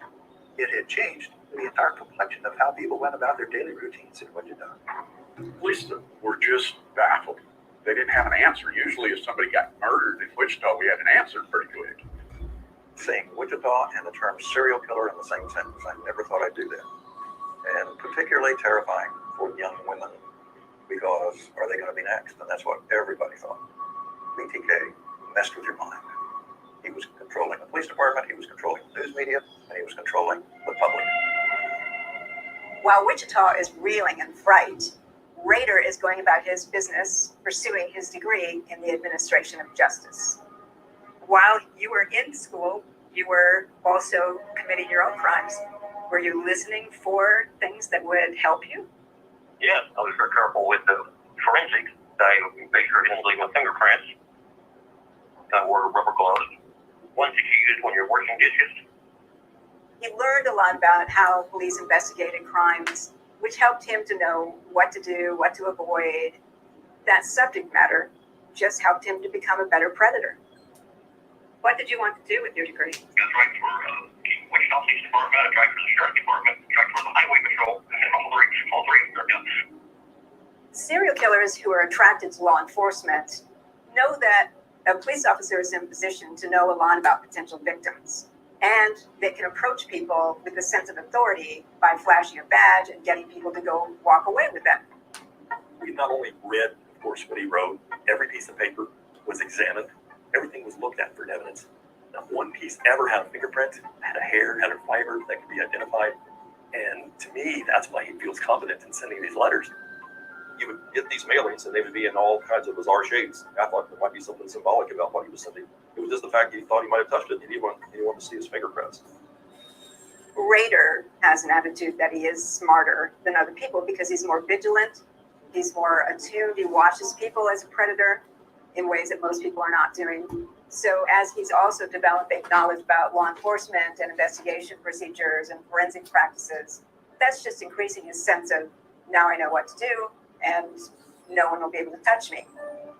Studying that is very important to our understanding of serial killers, because if they really believe they are untouchable, that's where they'll make their mistake. Because what I believe that's exactly where Bryan Kohberg allegedly made his mistake, that he believed he was untouchable, as she said. And you see Dennis Rader here wanted to be a cop. How terrifying is that? If they had actually accepted him into a police department, that's reminiscent of the Golden State Killer. He was a cop. So it's very interesting. Yes, Blue and Gold. Interesting in a terrible way. Partner and I tried to puzzle out what we could do to advance the case. Really, the only thing that we knew of that he had created, touched, held, was the communications. Now, the letters were typewritten and then copied multiple times. In 1978, there was not a copy. Well, yes, Grandma, they want to hide in plain sight, but also, he talks about how, he really did want to feel powerful, that, he even describes himself as a weakling, that his dominating teacher, kind of picked on weaklings like him. All of this did give him a sense of power. And when we look back at Bryan Kohberger's life and what we know thus far with the bullying that he allegedly experienced, being overweight and being bullied for that, and then he comes back losing all this weight and he's aggressive and mean. It's almost like he took power back. Like, oh, you guys want to bully me? Okay, well, look at me now. Look, I'm skinny now. Now I'm going to be mean to other people. So yeah, there's a lot here. Machine on everyone's desk. So we sent a detective to hand carry the evidence to Rochester and had Xerox work with the material for about a week. They were able to trace one of those copies by looking at the fracture and scratch marks that were present on the plate that you lay the copy material on. And they were able to trace the two copy machines back to public use copy machines, the kind where you just put a nickel in the slot and make a copy. One was in the basement of a building at Wichita State University, and the other one was on the second floor of the public library, actually where the first Otero letter was found. The one thing that we did not have before was that somehow this perpetrator had a connection to Wichita State. One of the people that went to our church worked with Xerox. So he eventually figured out one of my original letters came from the copies from WSU. He was not sharp enough. Like, whoa. After I found that out, whatever I copied, I just sent that in. I went to different copies before I did it. After you knew that they had traced your Xeroxing to Wichita State, did it scare you that they were closing in on you? It did. I prepared for the police to come knocking on the door. There were times when I thought they were closing in, and I would look things around and kind of clean up a little bit. I had high holes here or there. Rader would keep these journals to describe what he was doing. He had his own drawings, plus he had various items for his hit kits. As these things piled up, he needed places to secure them against anyone finding them and figuring things out. So basically the items from both his murders and his fantasies went into these hidey holes. I had some cabinets at home that I could hide stuff in. There was a shed. I had little corners I could stuff in. And then I had hiding holes underneath the house, crawl space, and I had hiding holes up in the attic. During my work with Dennis Rader, one of the things he made for me was a map of these hidey holes. The map itself indicates the various places around Wichita he would have gone to hide some things. Like he would find an abandoned piece of equipment that had sat there for months, so it looked like nobody was going back to it. So he might use that as a temporary stash. He buried a few things. It was important for him to have this rigidity, this regularity of the map, which is exactly the way he lived his life. And after 1979, BTK seemed to have vanished. BTK all of a sudden just kind of disappeared from public eye. There were no murders that we knew of. Everything kind of died down and started to get back to normal in Wichita, Kansas. You got Wichita all in a frenzy over a serial killer, and then you went quiet. What were you doing? Well, Barry was born in 78. Right. Father was in big program at that time, and I graduated in 79. So there was another factor. I did not have time to do anything in the evenings. When you ask an expert why a serial killer stops, they normally are going to tell you they die or they are in prison. and can't have access to other victims. But he said he was always hunting. It just had to be perfect for him to decide to go forward with a hit. He liked his family life, and he liked the idea that he was BTK and nobody knew. Stalking and that stuff never completely stopped. Basically collecting detective magazines and sketches and slip cards and 3x5. That continued. Dennis, he would get 3x5 index cards, and he would cut out pictures of models out of advertisements, and he would affix it to the card, and then on the back he would give her a name and characteristics, likes and dislikes, and then he would put a card in the seat beside him as he would ride around, and he would, I'm spending the day with Sally or whoever. It was like he had a relationship. He would talk dirty to this 3x5 card, the slick ad. Then before the family would get home, he would go get in the shower with his card and masturbate. That was his preferred means of sexual gratification. He said that's why you don't have more victims dead, because I enjoy playing with myself as much as I enjoy playing with others. Wow. Dennis Rader had the opportunity to travel the entire state of Kansas, and because he was traveling and living in motels, he said that gave him the opportunity to practice his bondage. The only time I had to do anything was be out of town. That's when the motel party started. One of the things that Rader did to kind of compensate for the fact that he didn't have time for victims was come up with what he called motel parties. And the motel parties were autoerotic kinds of activities. He had dolls that he used to help facilitate his imagination, and he would experiment. I worked up a sexy freak by doing bondage. A lot of times I have pictures of the girls and go through that, lay them out, rearrange them, look at them, or bring things out from the household to like a collection that I got from victims. Rader often would take items from his victims' homes that he could then use to replicate what he had done to them, but in an autoerotic sort of scenario.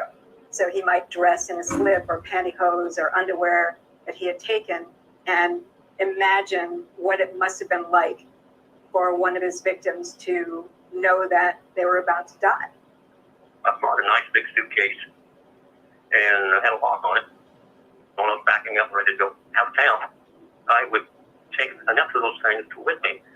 When I was at work, I had time off, I would wash all the stuff, clean it all up, dry it out, and I started to be real careful I didn't leave anything in there. And then I'd hide that back in my regular closet. Rader grew careless, and there were times when he would use the privacy of the home to do some of his autoerotic activities, dress himself in a woman's slip, maybe his wife's, put a noose around his neck. And at one point, his wife came home unexpectedly. My wife caught me twice, and when she was really upset, and I was upset because I got caught, she just told me, "This is it. You ever do this again, I ever catch you, we're going to leave. They don't take the kids. We're going to divorce you." I will make sure that would never happen again. I think the fact that Rader had put his marriage and his family, his whole life on the line when he was indulging in his autoerotic activities speaks to the addiction of it, but also his belief that he was really smarter than people, he was special, and he just wasn't going to get caught. There was a time where he thought about suicide. Yeah, I put a 357 in my mouth. I just felt to the point where maybe it was because the man upstairs or something with the family. I thought the time had come. Basically. That's a great question, Allie. Because Allie's saying, so maybe none of us should act so know-it-all. Yeah, exactly. Because we don't. We really don't. I think there's going to be a lot to learn about Bryan Kohberger. He's definitely going to have his own unique traits. He's not going to be exactly like every other serial killer. Obviously, again, his choice of weapon was not the same as BTK. He chose a knife. The knife that was allegedly used, there's a picture of it. I can show it after this, but yeah, I think he's going to have obviously his own dark side and whatever fueled him. And you just pose a good question. Allie is saying, like, are we just fooling ourselves to think this is helping? Learning the why. Does it help to know or just make us live in fear? It's a great question. I I think it does help to know some things, some characteristics, but they are all different in their ways. They all have their own specific things. And it's like, he talked about being 14 years old when this kind of stuff started, and just seeing his mother, who he described, they were great parents, but he sees his mother bend down, she's vacuuming, she gets her ring caught in the couch, and the look of fear on her face.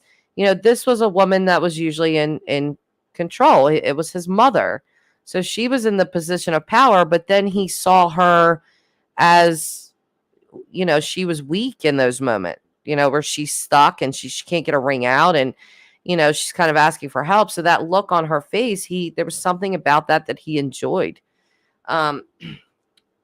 It's interesting, if nothing else. Stalking somebody else. So I got another person I'm set up for. I need to end this because I'm going to take somebody's life again.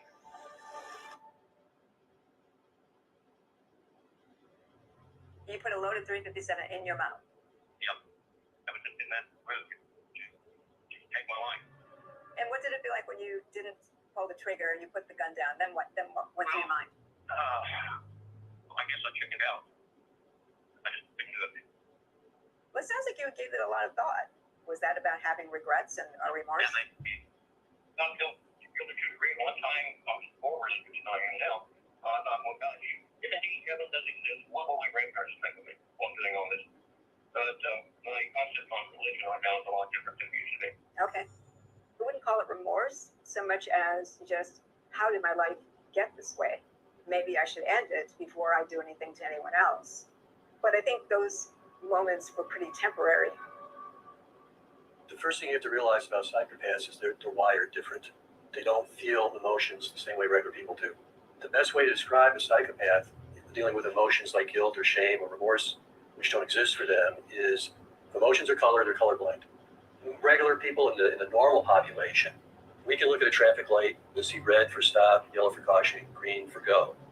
A psychopath, they learn, okay, the light at the top means stop, the light in the middle means caution, the light at the bottom means green, but they don't see the colors.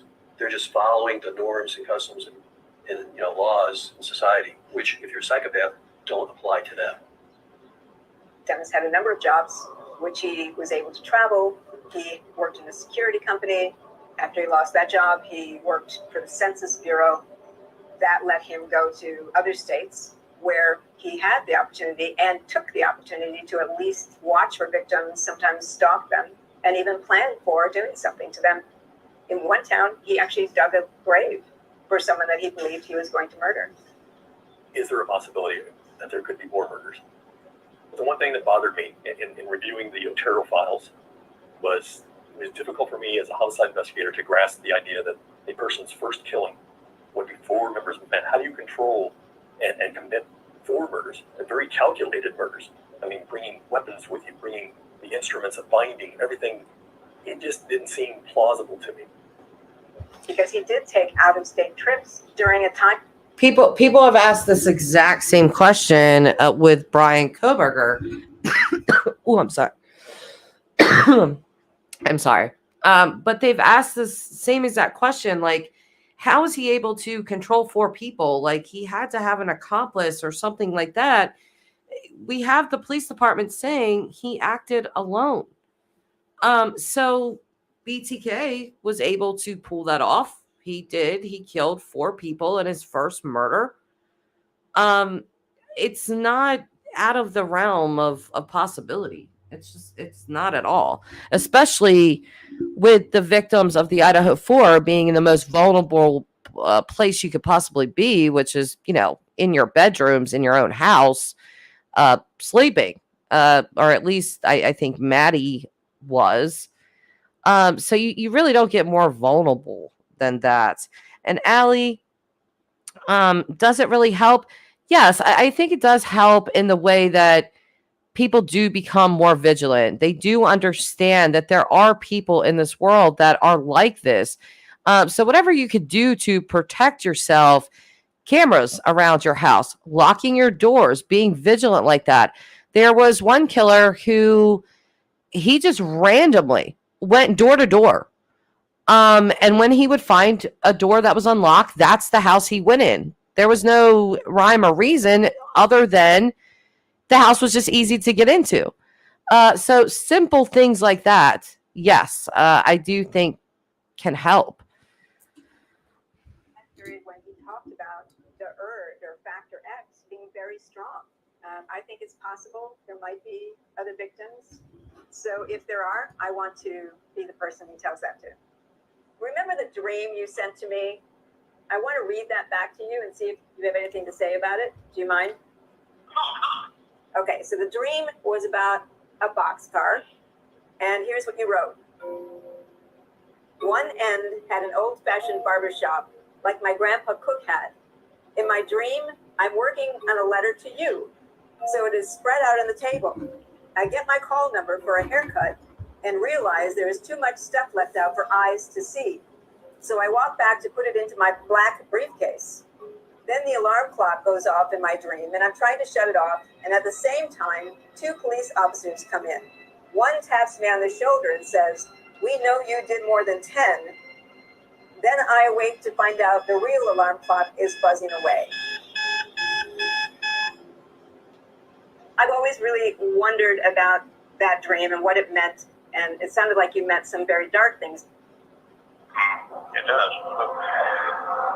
The dream suggests he's about to tell me something that the police already suspect, because there are 2 officers who come in, and it has to do with his darkest secrets that he might have been about to tell me and then decided not to. Saved by the bell, because the actual alarm was actually ringing and woke him up. This is a dream you had, and you wrote it to me. What do you think it means? Yeah. Could he be holding something back? Yeah. Serial killers often do, because one of the things they're motivated by is power and control. And if he has a little secret, a little dirty secret, that could be just a piece of power and control that he maintains, and he's got to have something. You're clearly protecting secrets in this dream, and it is related to your BTK activities. I'm really curious about what else there is that you would want to tell me.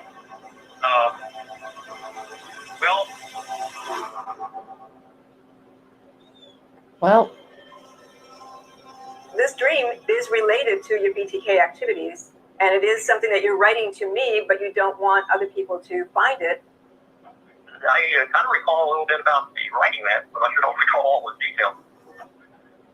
But basically, as I told the police, Ken is dead. Okay, well, let's continue this, thinking about this conversation. And if you do have things that you could write down, that would be great. Okay, all right, I will do that for you. Okay. But his explanation for it is pretty superficial and deflective. And I think maybe he regrets sending it to me. Whenever Rader would decide somebody was going to be a victim, they immediately were dehumanized entirely. They became pawns in his game. They were projects. He doesn't think of victims as human beings. He doesn't think about the repercussions on their family members. Even today, it's still so difficult to get him to admit that they were human beings, and he caused a great deal of catastrophic trauma in the lives of all the people who knew and loved them. And that was certainly the case with Marine Hedge.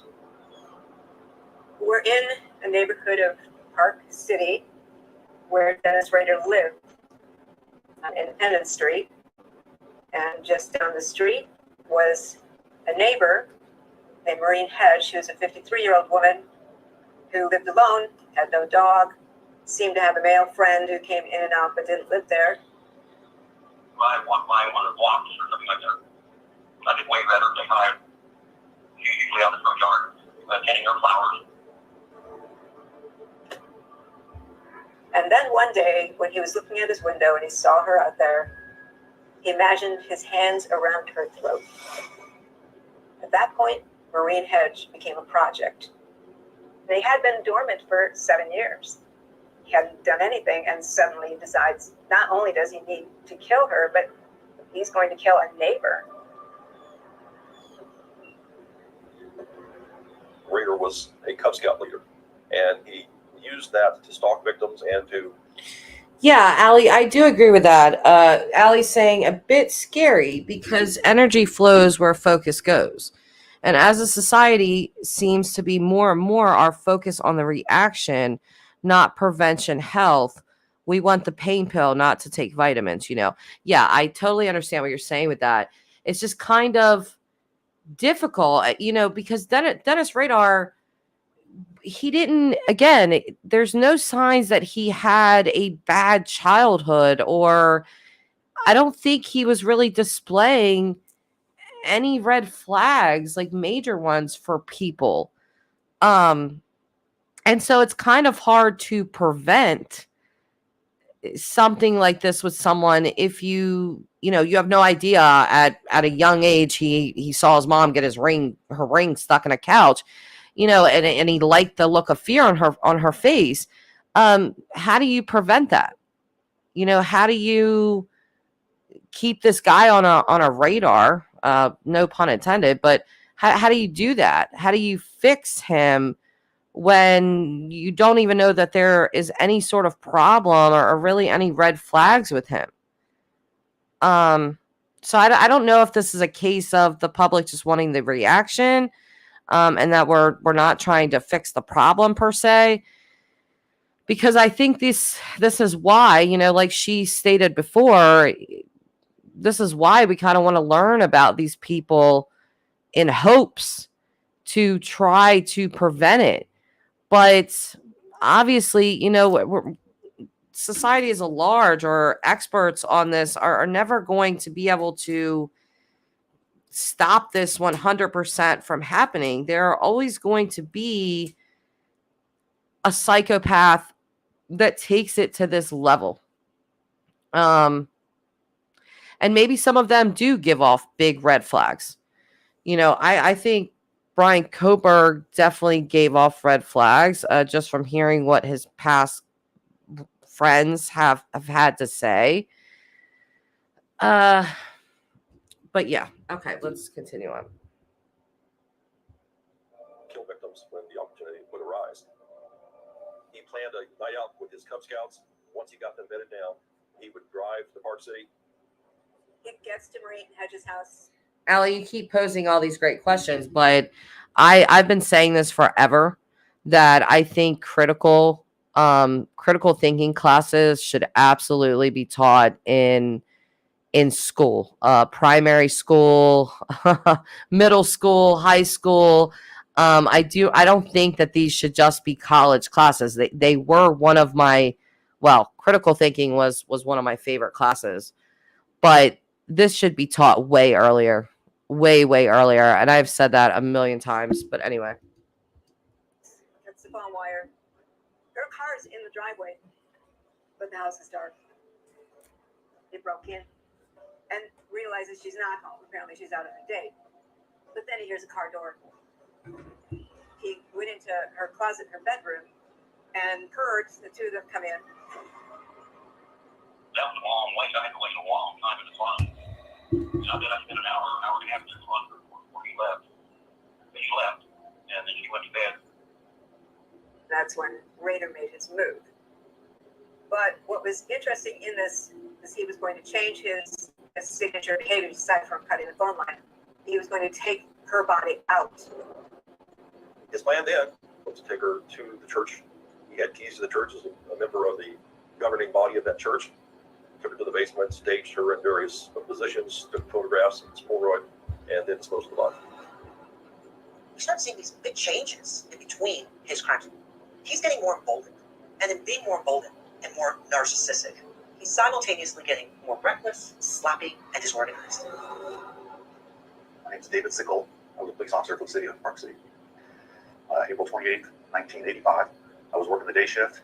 Early in the morning, I got a call to check the welfare of Maureen Hedge. She hadn't reported for work. That was very unusual for her. When Maureen wasn't found in her house, we made a missing person report on her. Then her car was found a few days later at a bowling alley in northeast Wichita, and everybody kind of figured that something foul had probably occurred. The body was discovered here at 53rd Street North, just east of Webb Road, a bit west of the area that police have been searching all weekend for some clue to the disappearance of 53-year-old Maureen Hedge.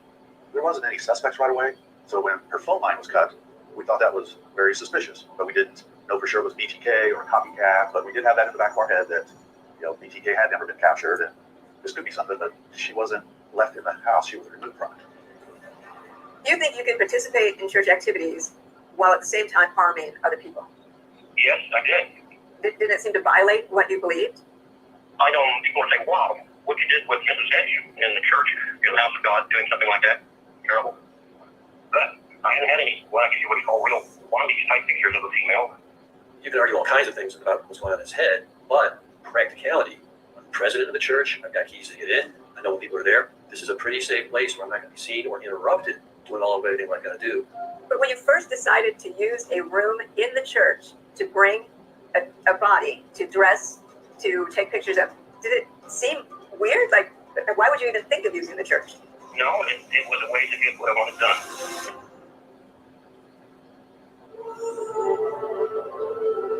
After Maureen Hedges' murder, BTK did not service and claim responsibility for that. The reason he did not communicate anything to police or any media was she was in his neighborhood. So the last thing he wanted to do was have police focused on his very street. But time passed, and again, no one suspected the killer was living among them. So Rader began planning his next murder. Rader would drive through scouting or trolling for potential victims, and that's how he picked Vicki Wegerle. One day as he was driving by, he saw her come out of the house, and she drew his interest. That place was not what I call my typical fixing. There was opportunities that I had to really look for my next victim. It was around lunchtime, and I would drive over there and eat, and then I'd watch her place from my car. Use my rust of the telephone man. I had the hard hat on and a little symbol like stuck on it, and some gear to look like telephone gear, in my hands. He then went to Vicki Wegerle's house, talked his way in, that he needed to go look at her phone. She was very, very nervous. I was watching him like a hog. Her baby was playing on the floor in the front room. She said her husband was going to be home at noon. And at one point, he was feeling with the phone like he was working on it. And when she turned her head to check on the baby, he pounced on her. Did you know that her husband was coming home? She mentioned it, but I thought, well, she may be lying on that. That was a big risk. Really, in the middle of the day, around noontime. So that was a big risk. But my focus was on her. When her husband came home and found the baby and not her, he was initially upset.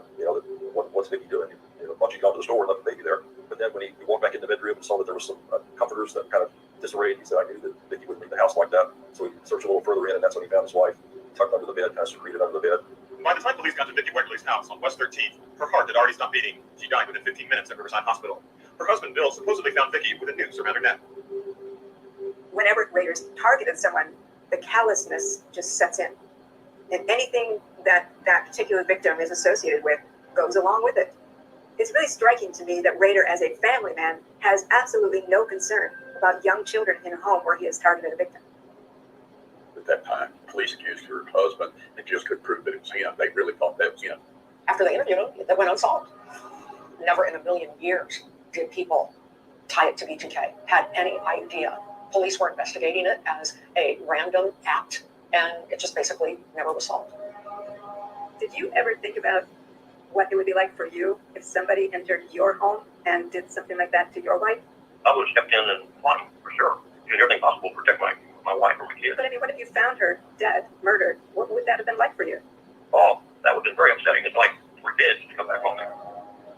When I asked him what would happen if he came home and found someone had murdered his wife, there's no sense of outrage or horror that somebody could have done this to his family. It's more resignation. Ah, well, karma. Instead of empathizing with his loved one's suffering, he's only able to see how their possible demise would affect him. Rader was in his mid-40s. By this time, he had accomplished 9 murders without anyone suspecting him at all. So I was building on this towards what I call the perfect murder. The perfect murder. This is a bridge near Sedgwick, which is... Oh, God, what the heck did I just do? I'm so sorry. I don't even know where the heck. Okay, well, let's continue. Okay, well, let's continue this, thinking about this conversation. And if you do have things that you could write down, that would be great. Oops, I'm so sorry. Family, it's more resignation. Ah, well, karma. Instead of empathizing with his loved one's suffering, he's only able to see how their possible demise would affect him. Rader was in his mid-40s. By this time, he had accomplished 9 murders without anyone suspecting him at all. A lot of building on this report, what I call the perfect murder. A lot of building on what I would call the perfect murder. There's been a lot of speculation about Bryan Kohberger having those same type of thoughts of trying to commit the perfect murder. And I'll just say it one more time. Thank God for DNA.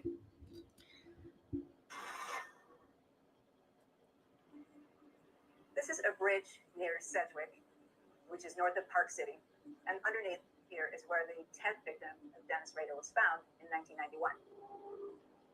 She had been here approximately 10 days before someone from one of the farms came across the body. Mom's name was Dolores, but people called her Dee.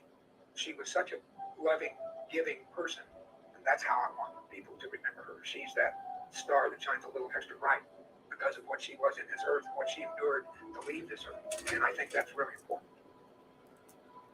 Dolores Davis was the last victim of Dennis Rader. She came a project, as he called him.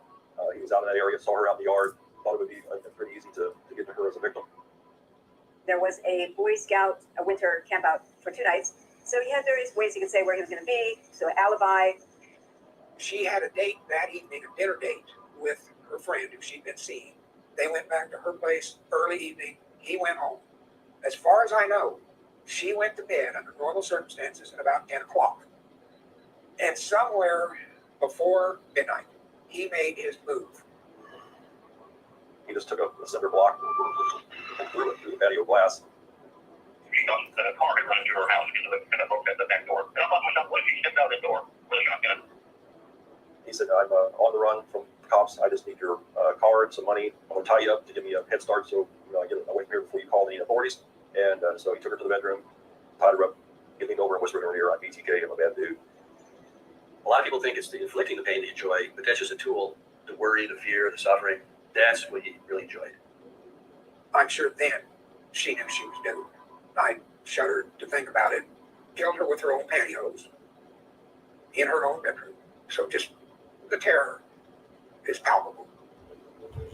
He took her body to a location, country road, under a bridge. And there he posed her in different positions, took some pictures. After Rader hid Dolores Davis's body, he went back to the scout camp and snuck back in. A missing persons report had been filed for Dolores Davis by her boyfriend the morning after she disappeared. When police saw her broken window and that a jewelry box was missing, they put out an all-points bulletin searching for a perpetrator. Rader sneaks out of the Boy Scout camp again the next night to go back to the body. It's still bound with the pantyhose and whatnot, but nobody has discovered it yet. On the way back to camp this time, Rader goes to a rest area to change his clothes back into his Boy Scout leader clothes. And when he's in the stall, a trooper comes in. The trooper says, a crime has happened, we're looking for people who just look out of place. Rader was worried because at this point he had the jewelry box in the car, and he knew if they asked to look in the trunk of the car, they would see those items that were clearly not his and it would have been related back to Dolores Davis. I just all over. Oh, good Lord. My wife, my kids, my family, friends are going to know all about it. Here I am caught like a rat in a trap. So Rader talks about the Boy Scout camp nearby. I'm just here on my way back to it. The trooper says, okay, you're not the kind of person we're looking for. And Rader goes back to the Boy Scout camp and is not a suspect in this crime. Rader made him feel like, well, an ordinary guy like this who volunteers for the Boy Scouts couldn't possibly be the person we're looking for. If your job was to question everybody and look in their cars, then you do that even with somebody who volunteers for the Boy Scouts.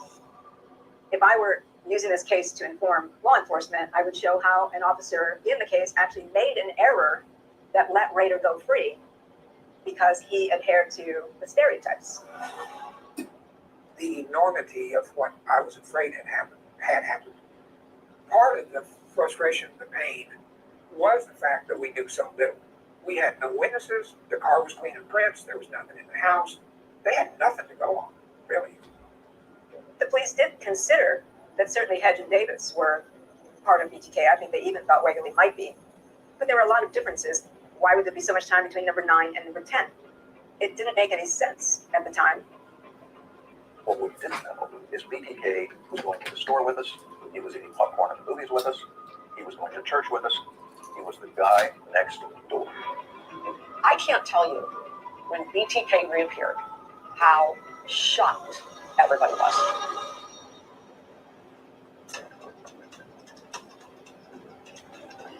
I was writing the book about Dennis Rader, the serial killer known as BTK, one of the things he wanted me to have to use to organize it was his project list, comprised of various people he had identified as potential victims. And that meant being very clear about when he attempted to kidnap somebody, when he stalked somebody and made contact. There were a number of young women during that time who he had picked up, who were on his list, who he was going to murder. I had like 55 projects. People were pretty close to being a hand of death. It happened. The list had the project name, the years, the dates, the location, all the details he could think of and fit onto this little chart. So it gives a lot of sense of his personality. He liked things organized, clear. He liked to follow rules because he wanted other people to follow rules. But that way he could then break the rules but come back into a safe, organized world. Project 16 on the project list was known as Project Blackout. My name is Cheryl Gilmore Sarkozy, and I'm a survivor of BTK, and his name for me was Project Blackout. Project Blackout. Wow. After the Dolores Davis murder, Rader slips back into a period of dormancy. He continues to look for projects, but he doesn't act out. What were you doing in those years when nothing was really happening?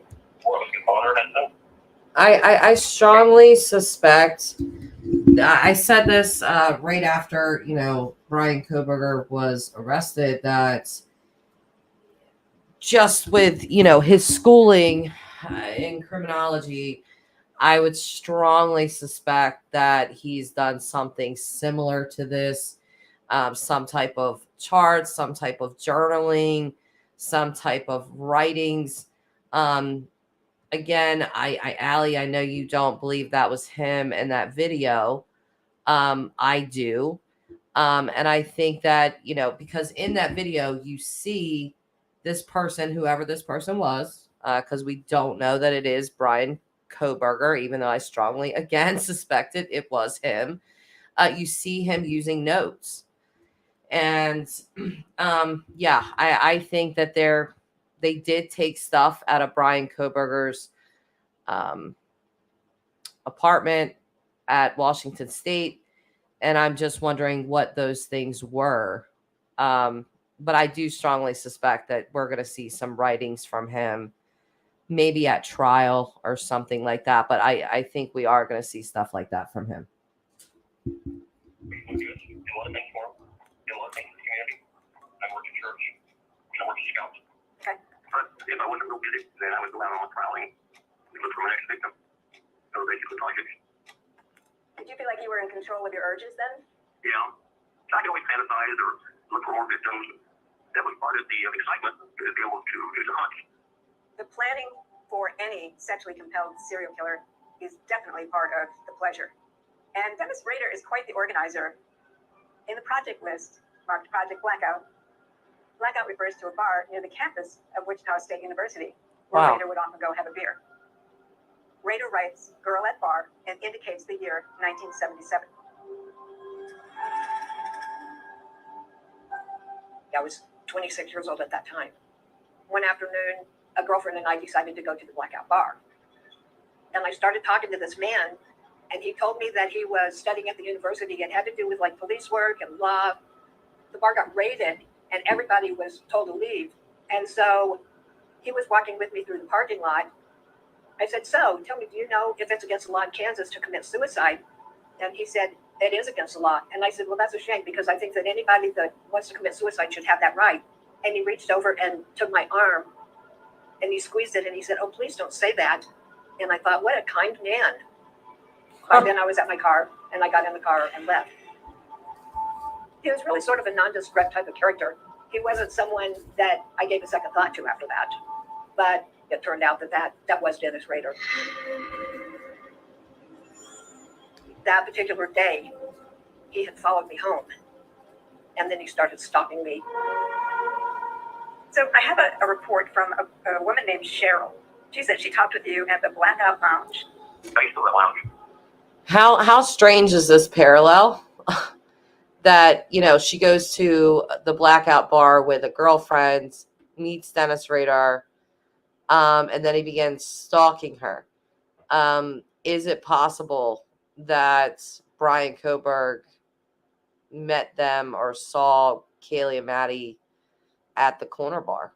Is that possible? I'm sure it is, because we really don't know exactly how he became connected to them.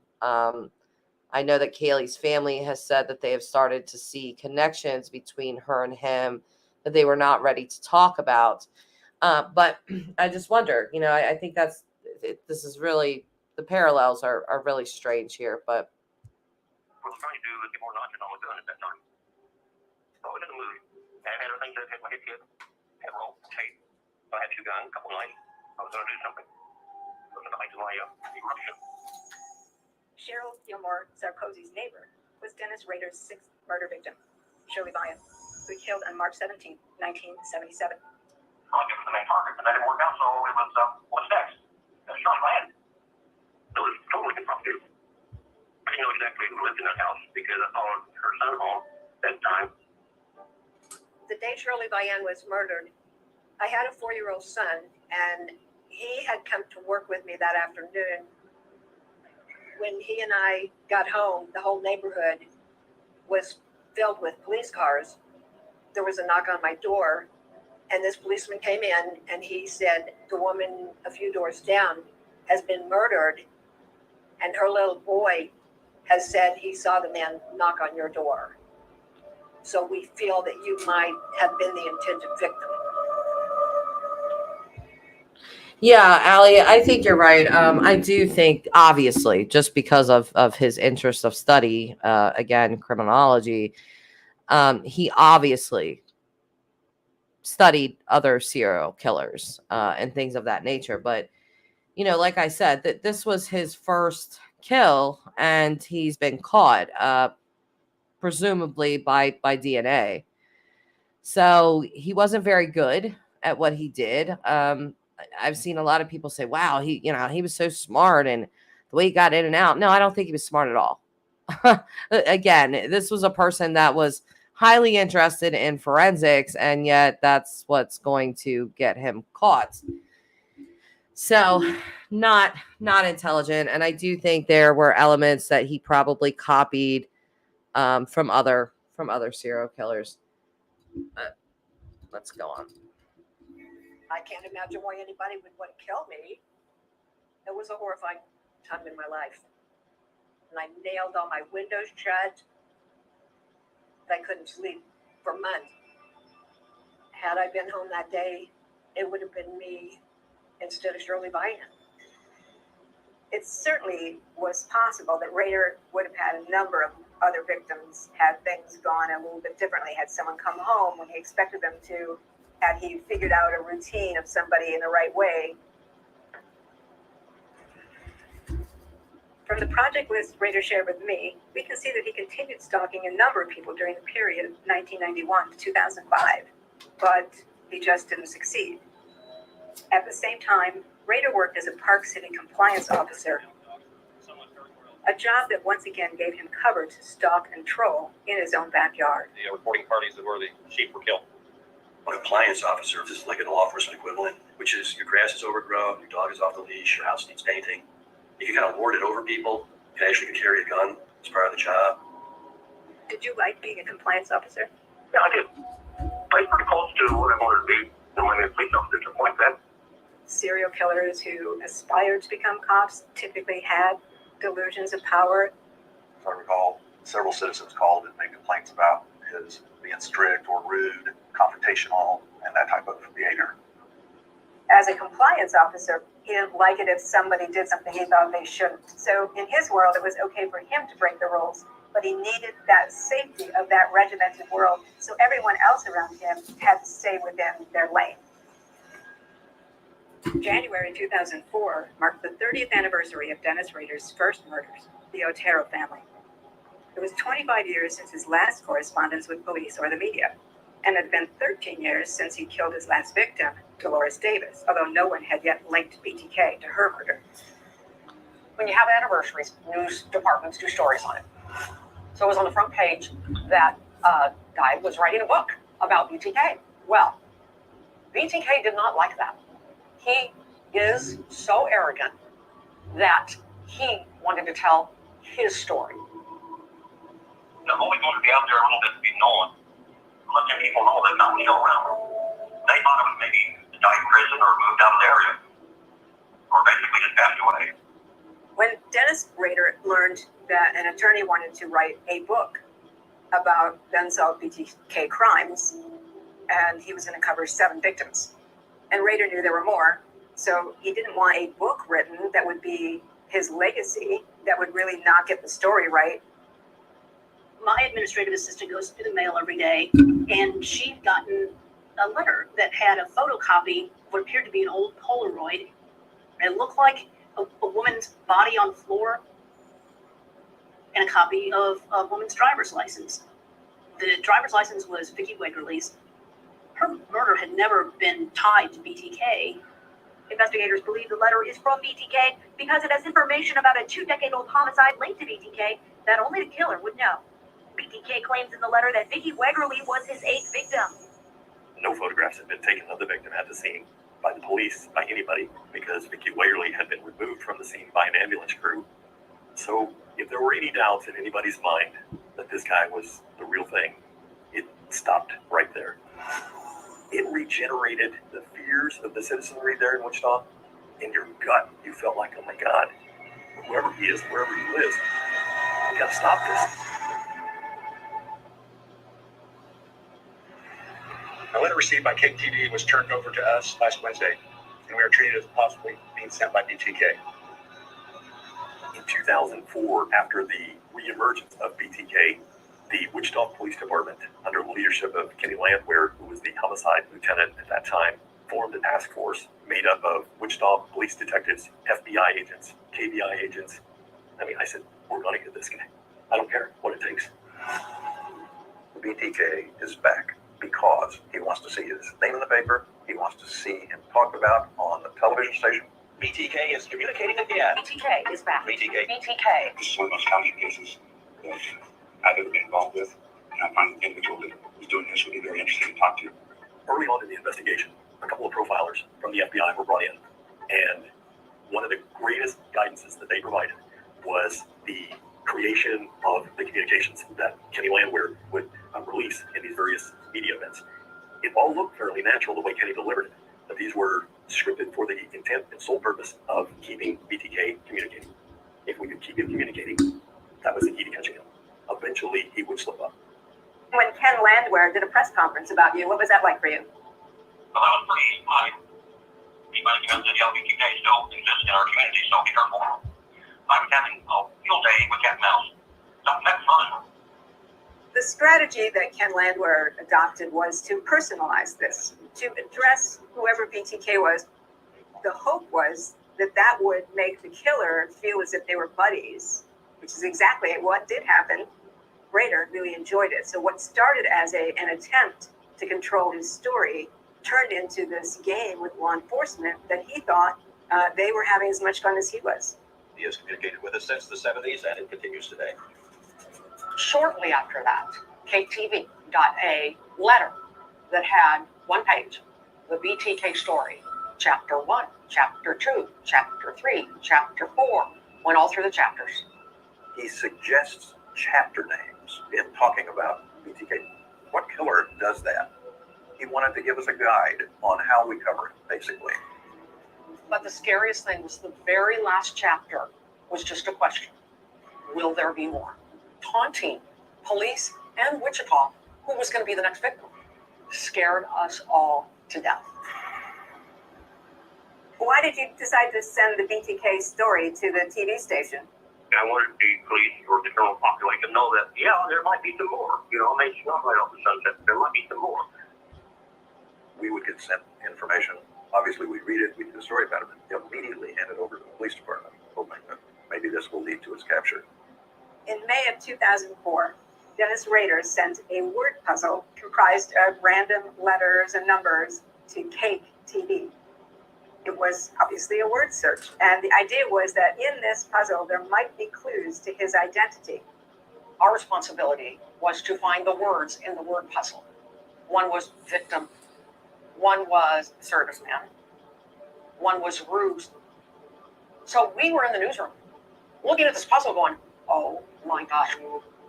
Hello, Susan. So nice meeting you, Dr. Ramsland, and thank you so much for shedding light on these puzzles. Well, he loved codes. That was his big thing. He loved codes and communicating through codes, which is the idea of now you have to figure me out. You have to be thinking of me.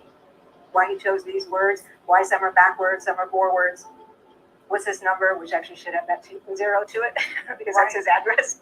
Oh, wait a minute. Where's his address? 6220. If you saw that in O, you wouldn't know that's a 0. Exactly. First of all, we didn't know at the time, Right. obviously, Of course. that the 622 and then the 0 Yeah, below we do that. was his address. Right. Here it was here all the time. And then he puts address right down there. But that's the cat and mouse nature of it. The fun of it is he's going to take some risk in order to have some delight over how confusing this is going to be, and then he'll see that you won't get it, so he'll feel superior. Which I'm sure he did. He sent Cake TV most of the clues and the correspondence. Why do you think he sent it to Cake TV? He knew he was going to get publicity if he sent this to Cake. And he loved the station because he watched it as a kid. He loved you particularly. I remember responding to one correspondence in particular where he said, I hope Susan's and Jeff's cold gets better. 2 nights before, I had just said on the air, Jeff and I have a cold, Jay. Can you give us some warm weather? Why do you think he did that? Rader wanted you to know he was watching you. He was aware of you, alert you. He wants you to feel his eyes on you. That's so frightening. Definitely. I was wondering, because you were so attuned to media at that time, whether you ever considered a media person as a project. Not really, although that would have been something else. I think Susan was really worried that maybe I was after her, but I really didn't have her today. No, I didn't have any media people at all. Using them to get things done, and that was the main purpose. He's having fun because he is watching this hit the news, be talked about on TV, but he forgets you are a serial killer. This cat and mouse game is about real people that you killed. You're acting as if the police are playing a game with you and everybody's having a good time at it. And that is not what's happening. We were all concerned because we didn't know what was going to happen. We didn't know if all of a sudden in the middle of the night, BTK was going to show up in our bed. I'm glad she asked that question because I was actually wondering the same thing. Like if that news lady, Susan, was going to become, one of his projects. So interesting that he said no, he was just using them to, correspond with or whatever his crimes. But it went through my mind. Did Bryan ever potentially look at Dr. Ramsland as a potential victim? If he thought anything like BTK, she was a dominating woman, to him as his professor. And what a big news splash that would have made with him, possibly killing her. And I'm just thinking out loud here, but killing her and then, former student and criminal justice, that would be really, really crazy. But I do wonder too, and I keep saying this, but I wonder when he decided, because I think he decided long before he committed these murders, and I'm talking about Bryan Kohberger. I think he decided long before, that he was going to do something of this nature, that he was going to kill. But I don't think that he had his targets yet. And I just wonder, when did this house or possibly one of the people, become his target, and how did he pick them? Why did he pick them? I want to know the answers to those questions really badly. But throughout 2004 to the beginning of 2005, Rader sent correspondence and items of evidence from his crimes to the media and police. He enjoyed the publicity, and he wanted to tell his story in his own way. Kate received another message from BTK about a cereal box that he had deposited at a home improvement store. That wasn't that far from KTV. We sent immediately detectives to Home Depot, and They looked, didn't see anything. Talked to all the employees about any packages they found. Investigators posted a message in the employee lounges asking if anyone saw anything suspicious. The guy came back from vacation and said, well, yeah, I found this cereal box in the back of my truck, and it said BTK bomb. Thought somebody was just messing with it.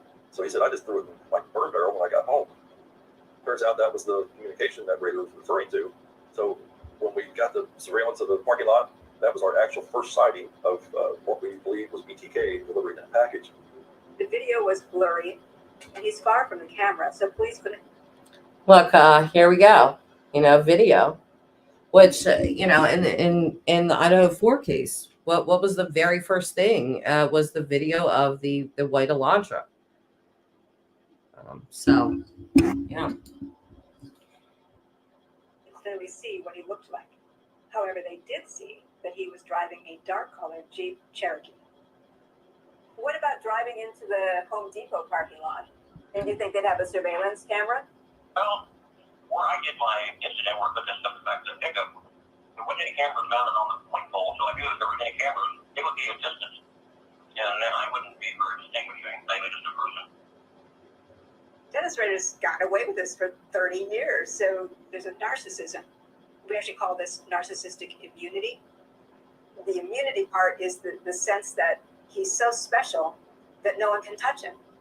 But the narcissistic immunity is kind of well earned because I'm one of the few serial killers that they haven't identified and never will, in his mind. He asked to communicate with law enforcement directly. He was trying to find a way to do that without giving himself away. And so one of the things he suggested was to use a floppy disk. So at one point he sent a message through the media saying, can I communicate with you guys? And can we use a floppy disk? And you won't trace it. And then he specified, be honest. Be honest. Rader to send the floppy disk without being traced. He instructed the police. I love that this guy really believed himself to, just like Bryan Kohberger, in my opinion, the smartest person in the room. And he asked law enforcement, like, hey, promise me that you won't, basically catch me. How arrogant, how narcissistic can one be? BTK is just such a perfect example of just extreme narcissism. Police to respond in code through an ad in the newspaper that said, Rex, it will be okay. We thought it was so ironic that the freaking serial killer wants us to be honest. Lieutenant Langford decided, the FBI decided to go ahead and place the ad and see what happens. I was really too nervous about it. I saw a lot of stuff to the nails and didn't have any feedback or any feedback from it. I guess I got confidence that they were sort of buddies or something or friends. I kind of had a little bonding with Langford. I think I kind of bonded with him. This letter is from BTK. Thought they were going to play cat and mouse with me, which they were. But I thought they would be truthful. Rader had this kind of idealism he had developed ever since he was a Boy Scout and hoped to become a police officer. And he had this kind of John Wayne thinking going on that, they're upholding the law, so of course they're not going to lie to him. For those of you that are just coming in, hi, Sun Beach, Andrea.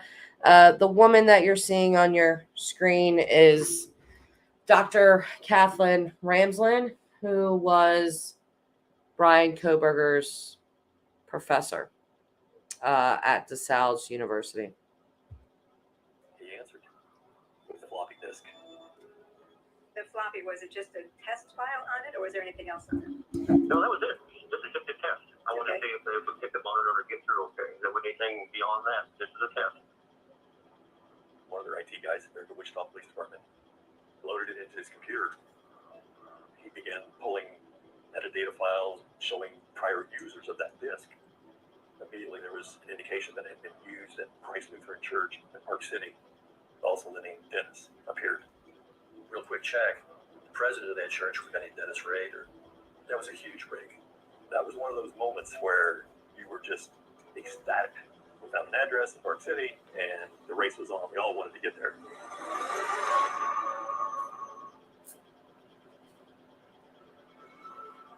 As soon as they get to the location where Dennis Rader lives, two of our detectives are on it. And that's the type of vehicle that was used by BTK to deliver the package to Home Depot. We wanted to just go knock doors down and then go in and get him. the lieutenant that we don't have his DNA to confirm that this is in fact the BTK killer.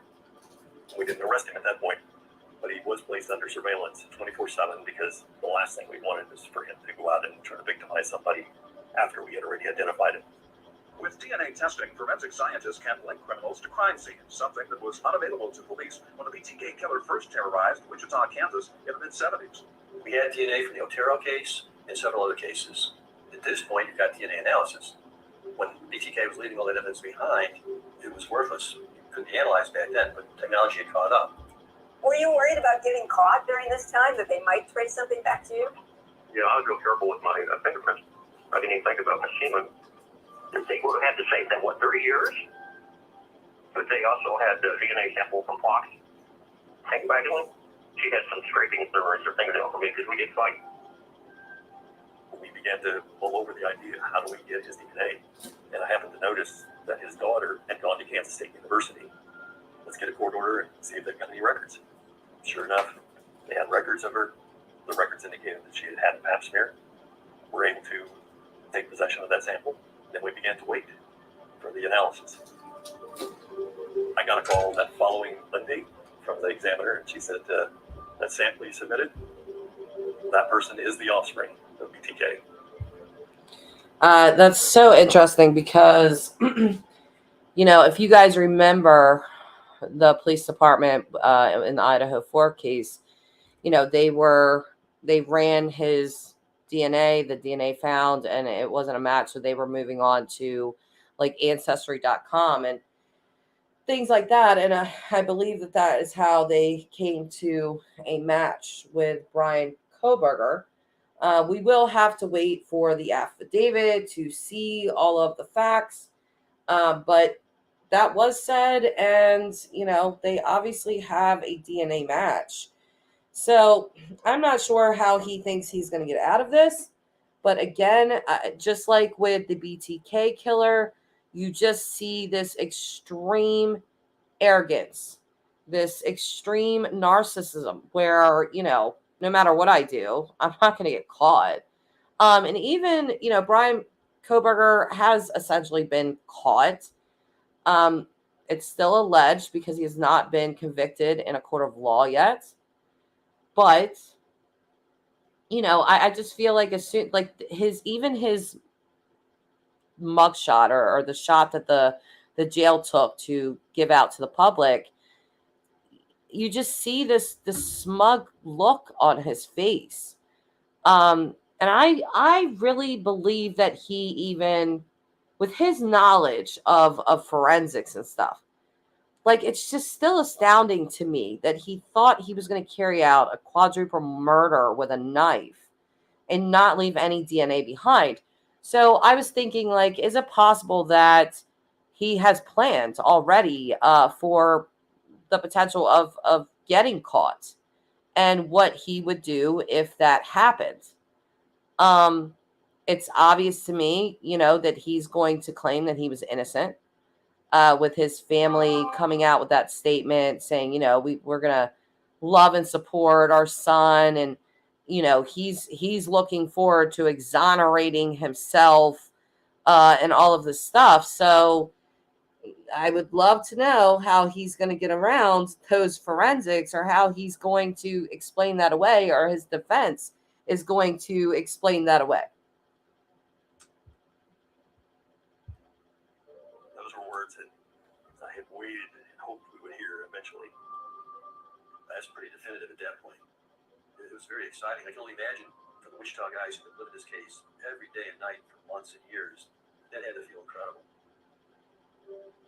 Following the findings of our forensic laboratory, number one on the priority was the arrest of Dennis Rader.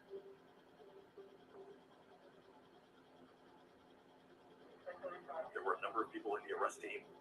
All of the task force, less than a couple of uniformed officers. We got word from the surveillance team that Dennis Rader, BTK, was on the move. He was leaving his office and was likely headed home. And so we were set up along his route home. The decision was made that once he passes, a uniform car will execute a traffic stop on him. When the uniform car stopped Dennis Rader's truck, I had kind of beat feet as quickly as I could move. because Dennis was coming out of his door, popped open fairly quickly. But before he was able to get out, I grabbed him and introduced him to the concrete. I was joined by several of my colleagues who had every kind of gun in the world pointed at him. They got him handcuffed. We stood him up. When he turned to me, or maybe a foot apart, looking eye to eye, he looks at me and says, would you mind telling my wife I won't be home for lunch? I assume you know where I live. Just calm as calm can be. Yes, Court. How insane. Hey, I'm on the ground. There's all these, this guy said, I love the way he said I introduced him to the concrete. So I'm hoping that slam was very hard, which I think he was kind of indicating that. But, you have all these guns on you. You've been caught. And, the only thing you have to say is, hey, can you let my wife know that I just won't be home for lunch today? What? You're not ever going home ever again. Like, screw lunch. You will never be back. And not only that, the lack of just awareness of what this was going to do with the woman, his wife that he still claims to love, or that in this documentary, he's like, I still love my wife. It never crossed this person's mind of what it would do to them emotionally, psychologically, to find out that they have been living, his wife and his daughters, with a serial killer their whole life, and by every account, he was a good husband. He was a good father. So they were also victims of him as well. I just can't imagine being his child and, girls with their fathers, or at least I loved my dad and looked up to my dad and thought my dad was a great guy. If I had found out that my father was responsible and was the BTK killer, it would take me probably a very long time to actually process that. Because this person that you've known your entire life is your dad, he's a good dad, all this kind of stuff, you find out that's not who he is at all. He's a completely different person. I just can't imagine what kind of therapy they have had to have for this. Back to transport vehicle. He stuck his head in the door. He says, well, hello, Mr. Landwehr. So that was always immediate recognition and who Kenny was. We scooted him in the car. I jumped in next to him and we took off for our location. Let's talk about when you did get caught. It was a huge effort. What was that like to be in the middle of it? They had helicopters and all kinds of stuff around. Anyway, when I pulled off to go down that side street, they were all lined up on the street. And I thought, what are they there for? Could it be me? And then as soon as they appeared the bird view there, I knew, I couldn't figure out how they knew. I first thought they made a connection when I dropped off my floppy in a mailbox, and that would really threw me because how could you figure there was no camera or anything? Right. I thought I could get out of it. I talked to Mr. Landwehr. He said, you know why you're going downtown? I said, I've got an idea. I think that kicked it off right there. One of the things the FBI profiler that was interviewing him with Lieutenant Landwehr made him say, he was very specific. He said, tell us who you are. Tell us who you are, Dennis. And eventually he would say, I'm BTK.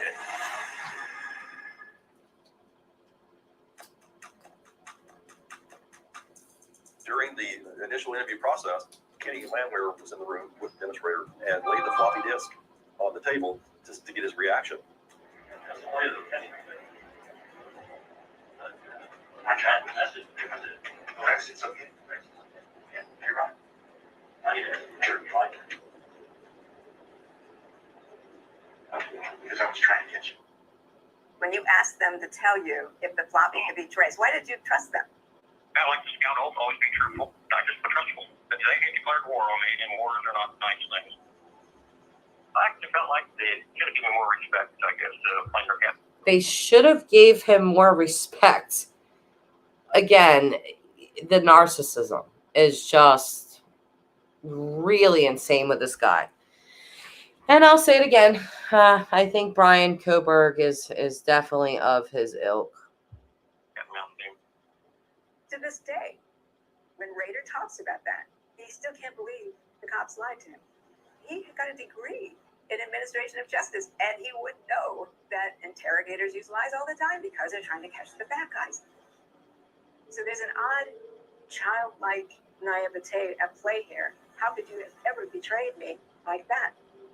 Dennis even felt, that since he wore a badge and uniform, that we were kind of in the same group, that we were all in the law enforcement world. Why did you finally confess during the interrogation? They talked about the DNA, so nowhere along the line was I going to be able to escape that. So that was the final. Well, at least he was smart enough to know that. They start talking about the DNA, and I knew that there was no way to escape that. He might, somebody might want to pass that message along to Mr. Kohberger.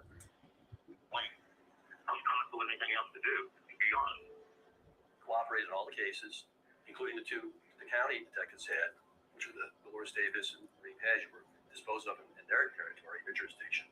For decades, it's been speculated BTK was responsible for more murders. The 1991 murder of Dolores Davis and the 1985 murder of Maureen Hedge. When Dennis Rader was asked about the possibility of his family knowing that he was BTK, he did not feel that they ever had a clue. On the day that Dennis Rader was arrested, Detective Kelly Evans and myself talked with his wife. She was, of course, in shock, in complete denial. She said, no. Said, you've made a horrible mistake. She was not going to believe this. Although she was putting on a brave face, that she had to be, her mind had to be just whirling and wondering and worrying and thinking back over their marriage. Is this a possibility? Well, one time up in spelling, I think I was writing something in the church or something, and I was using her computer, little newsletters and back and forth. And she says, you spell just like BTK. I go, whoa. I said, yeah, I've always been bad on spelling. He was manipulative enough to keep them in the dark. As much as they stick to my stomach, it'll stick to my heart. I don't know that the Dennis that I thought I knew exists. I did interview his son. He said, we lived the perfect Leave It to Beaver life. He said, we went on vacations. Dad was involved in our sports and our activities, the church. We had a great time at home. He said, there's nothing. But the day he was arrested is basically the day he will mark forever as the day he died. He was like my best friend that I walked the dog with. I was very close to him. And so when the FBI showed up at my door, February of 2005, I told him they had the wrong guy. I tried to alibi him. And I was just fell in a physical shock. My whole world just fell out under me. When you were arrested, did it occur to you that people who looked up to you how they were going to feel about that? Devastated. I can't believe that. Dennis has been arrested. What happened? How? Yeah. I'm sure that crosses their mind. I was very, very depressed on that.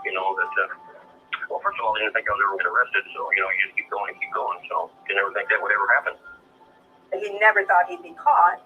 So he really didn't think about what it would be like for them to find out their father or their husband was a serial killer. So if you consider that love is being able to think about what benefits the loved one, then you would say Rader's love, whatever it means, does not run very deep. Today is a very historic day. The bottom line, BTK is arrested.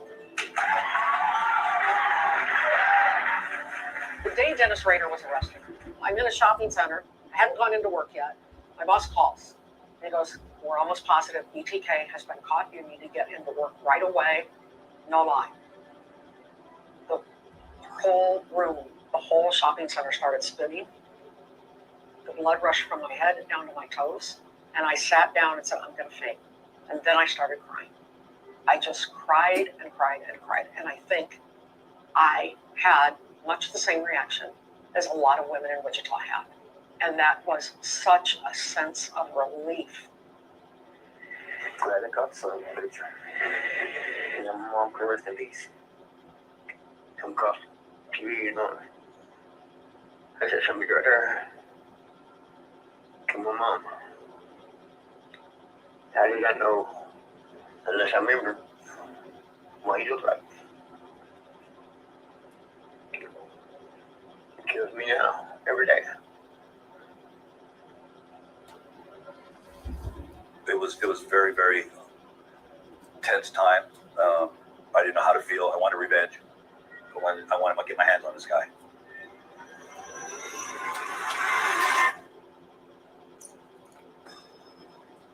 Rader tells us he had most of what he called the mother lode of evidence in a 2-drawer file cabinet located in his compliance office at Park City. When we were there, it was unlocked. There was a key to lock it up on top, but it wasn't locked. So he was pretty comfortable, I guess, that it was safe there. He had everything categorized, indexed, and they're in order. Kept all the originals of any correspondence of all the artifacts that he was collecting. He would mark them with dates and times. The level of organization was remarkable. At this time, we're asking, how do you plead to these 10 counts? Guilty.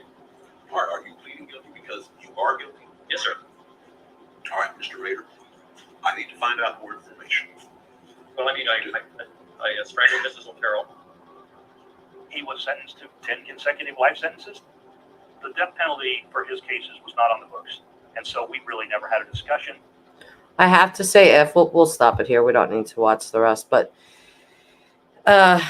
very interesting to me. I hope it was interesting to you guys as well to see Dr. Ramsland at work, so to speak. Not sure what else to say here. I just thought that was very interesting to see her, see how she interviewed, BTK, all of that kind of stuff, and her analysis on him. I would love to pick this woman's brain about what she thinks about Bryan Kohberg. Why is this green screen like cutting my ear off? Anyway, I think I'm going to end it here. We've been live for quite some time watching all of that. So I will see you guys later. Oh, I did want to show the knife that's being alleged to be the knife that was sold to Bryan Kohberger. This is alleged again, but yep. Okay. Hang on a sec.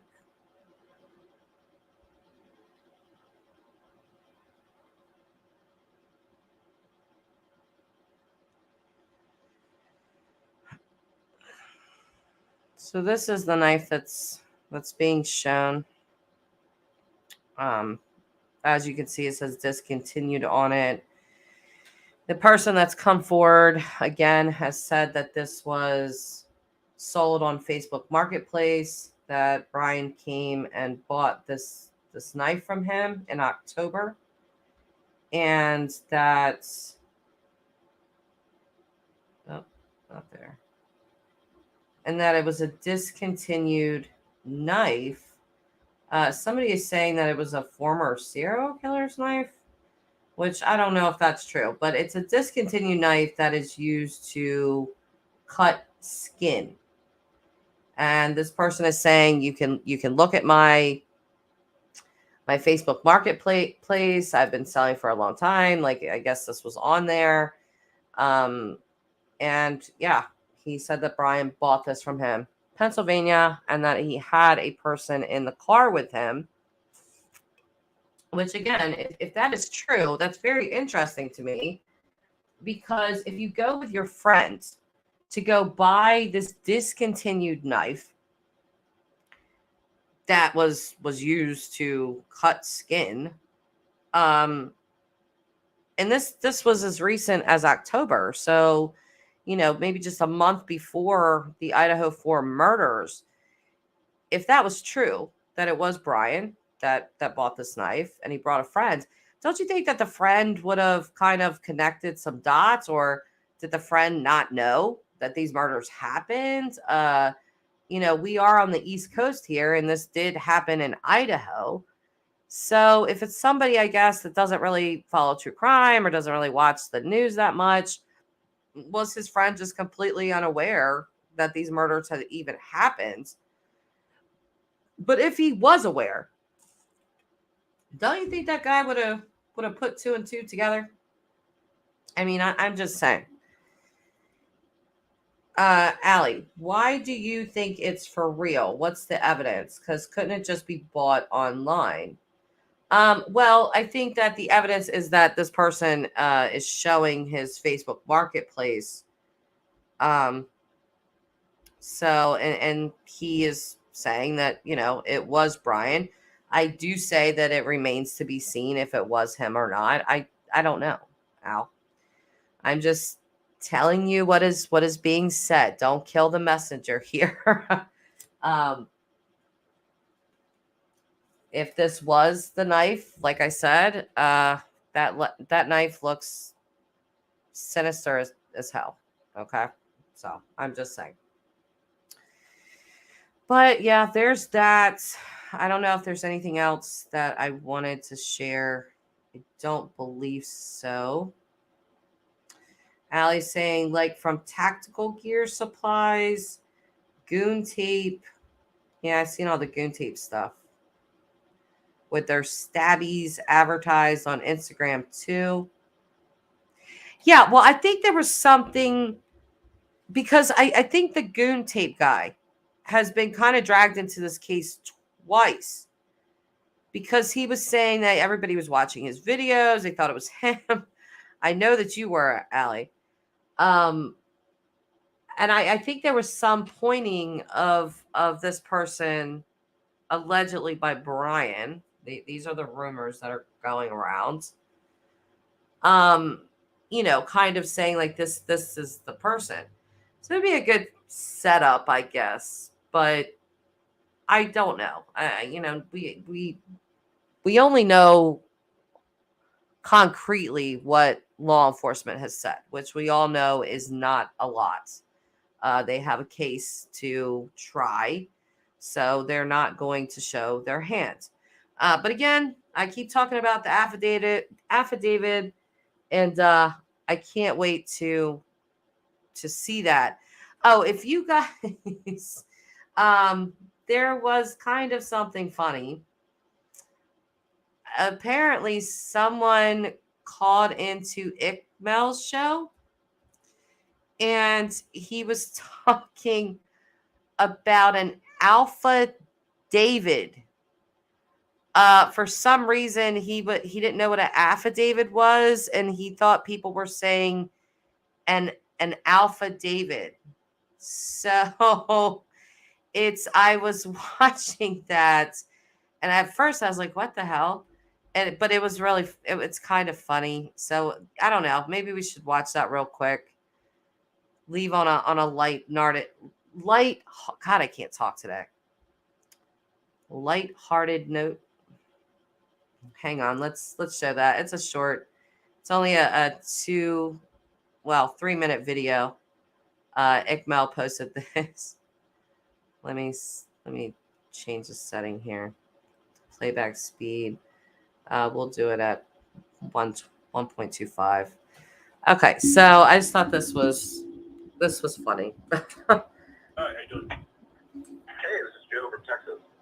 Joe, Texas, welcome, man. I also think people have been talking about this guy David who's going to come out on Tuesday, Alpha David, and I think he knows something too.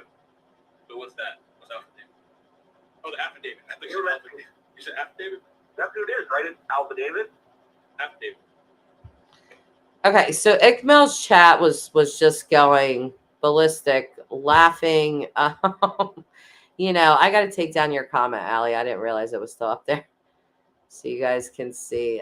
His chat was just really, they thought this was really funny. I do have to say, I think it's pretty funny too. But anyway. I guess Who's that? Are you talking about the document that's coming out? Well, I thought there was a guy named David that was coming out to say something on Tuesday. I never heard of that. Explain it to me. What's that? Alpha David. Well, that's what the chief said, right? Is that Alpha David would come out and explain the probable cause. I don't know who he is, but he sounds important. It sounds like a drill. I mean, I guess we'll find out on Tuesday. All right, thanks for the joke.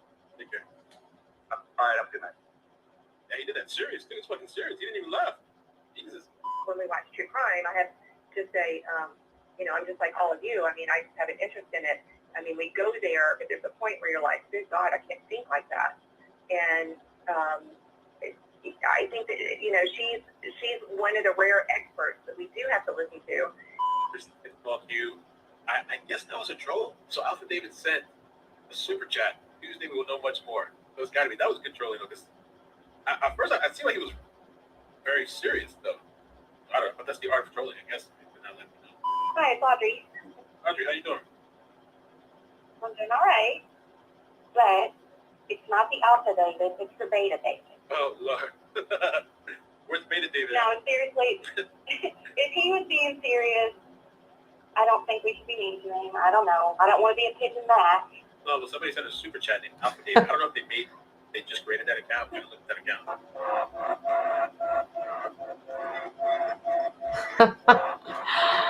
I mean, he sounded pretty serious to me, okay, with his Alpha David. So, which again, he was talking about an affidavit. So, but anyway, okay. I hope you guys have a great day. Obviously, we're in 2023 now, so I have felt nothing but good vibes for the last 48 hours. I hope that continues for the rest of the 363 days that we have left in this year. But all right, you guys have a great day, and I'll see you guys later. Bye for now.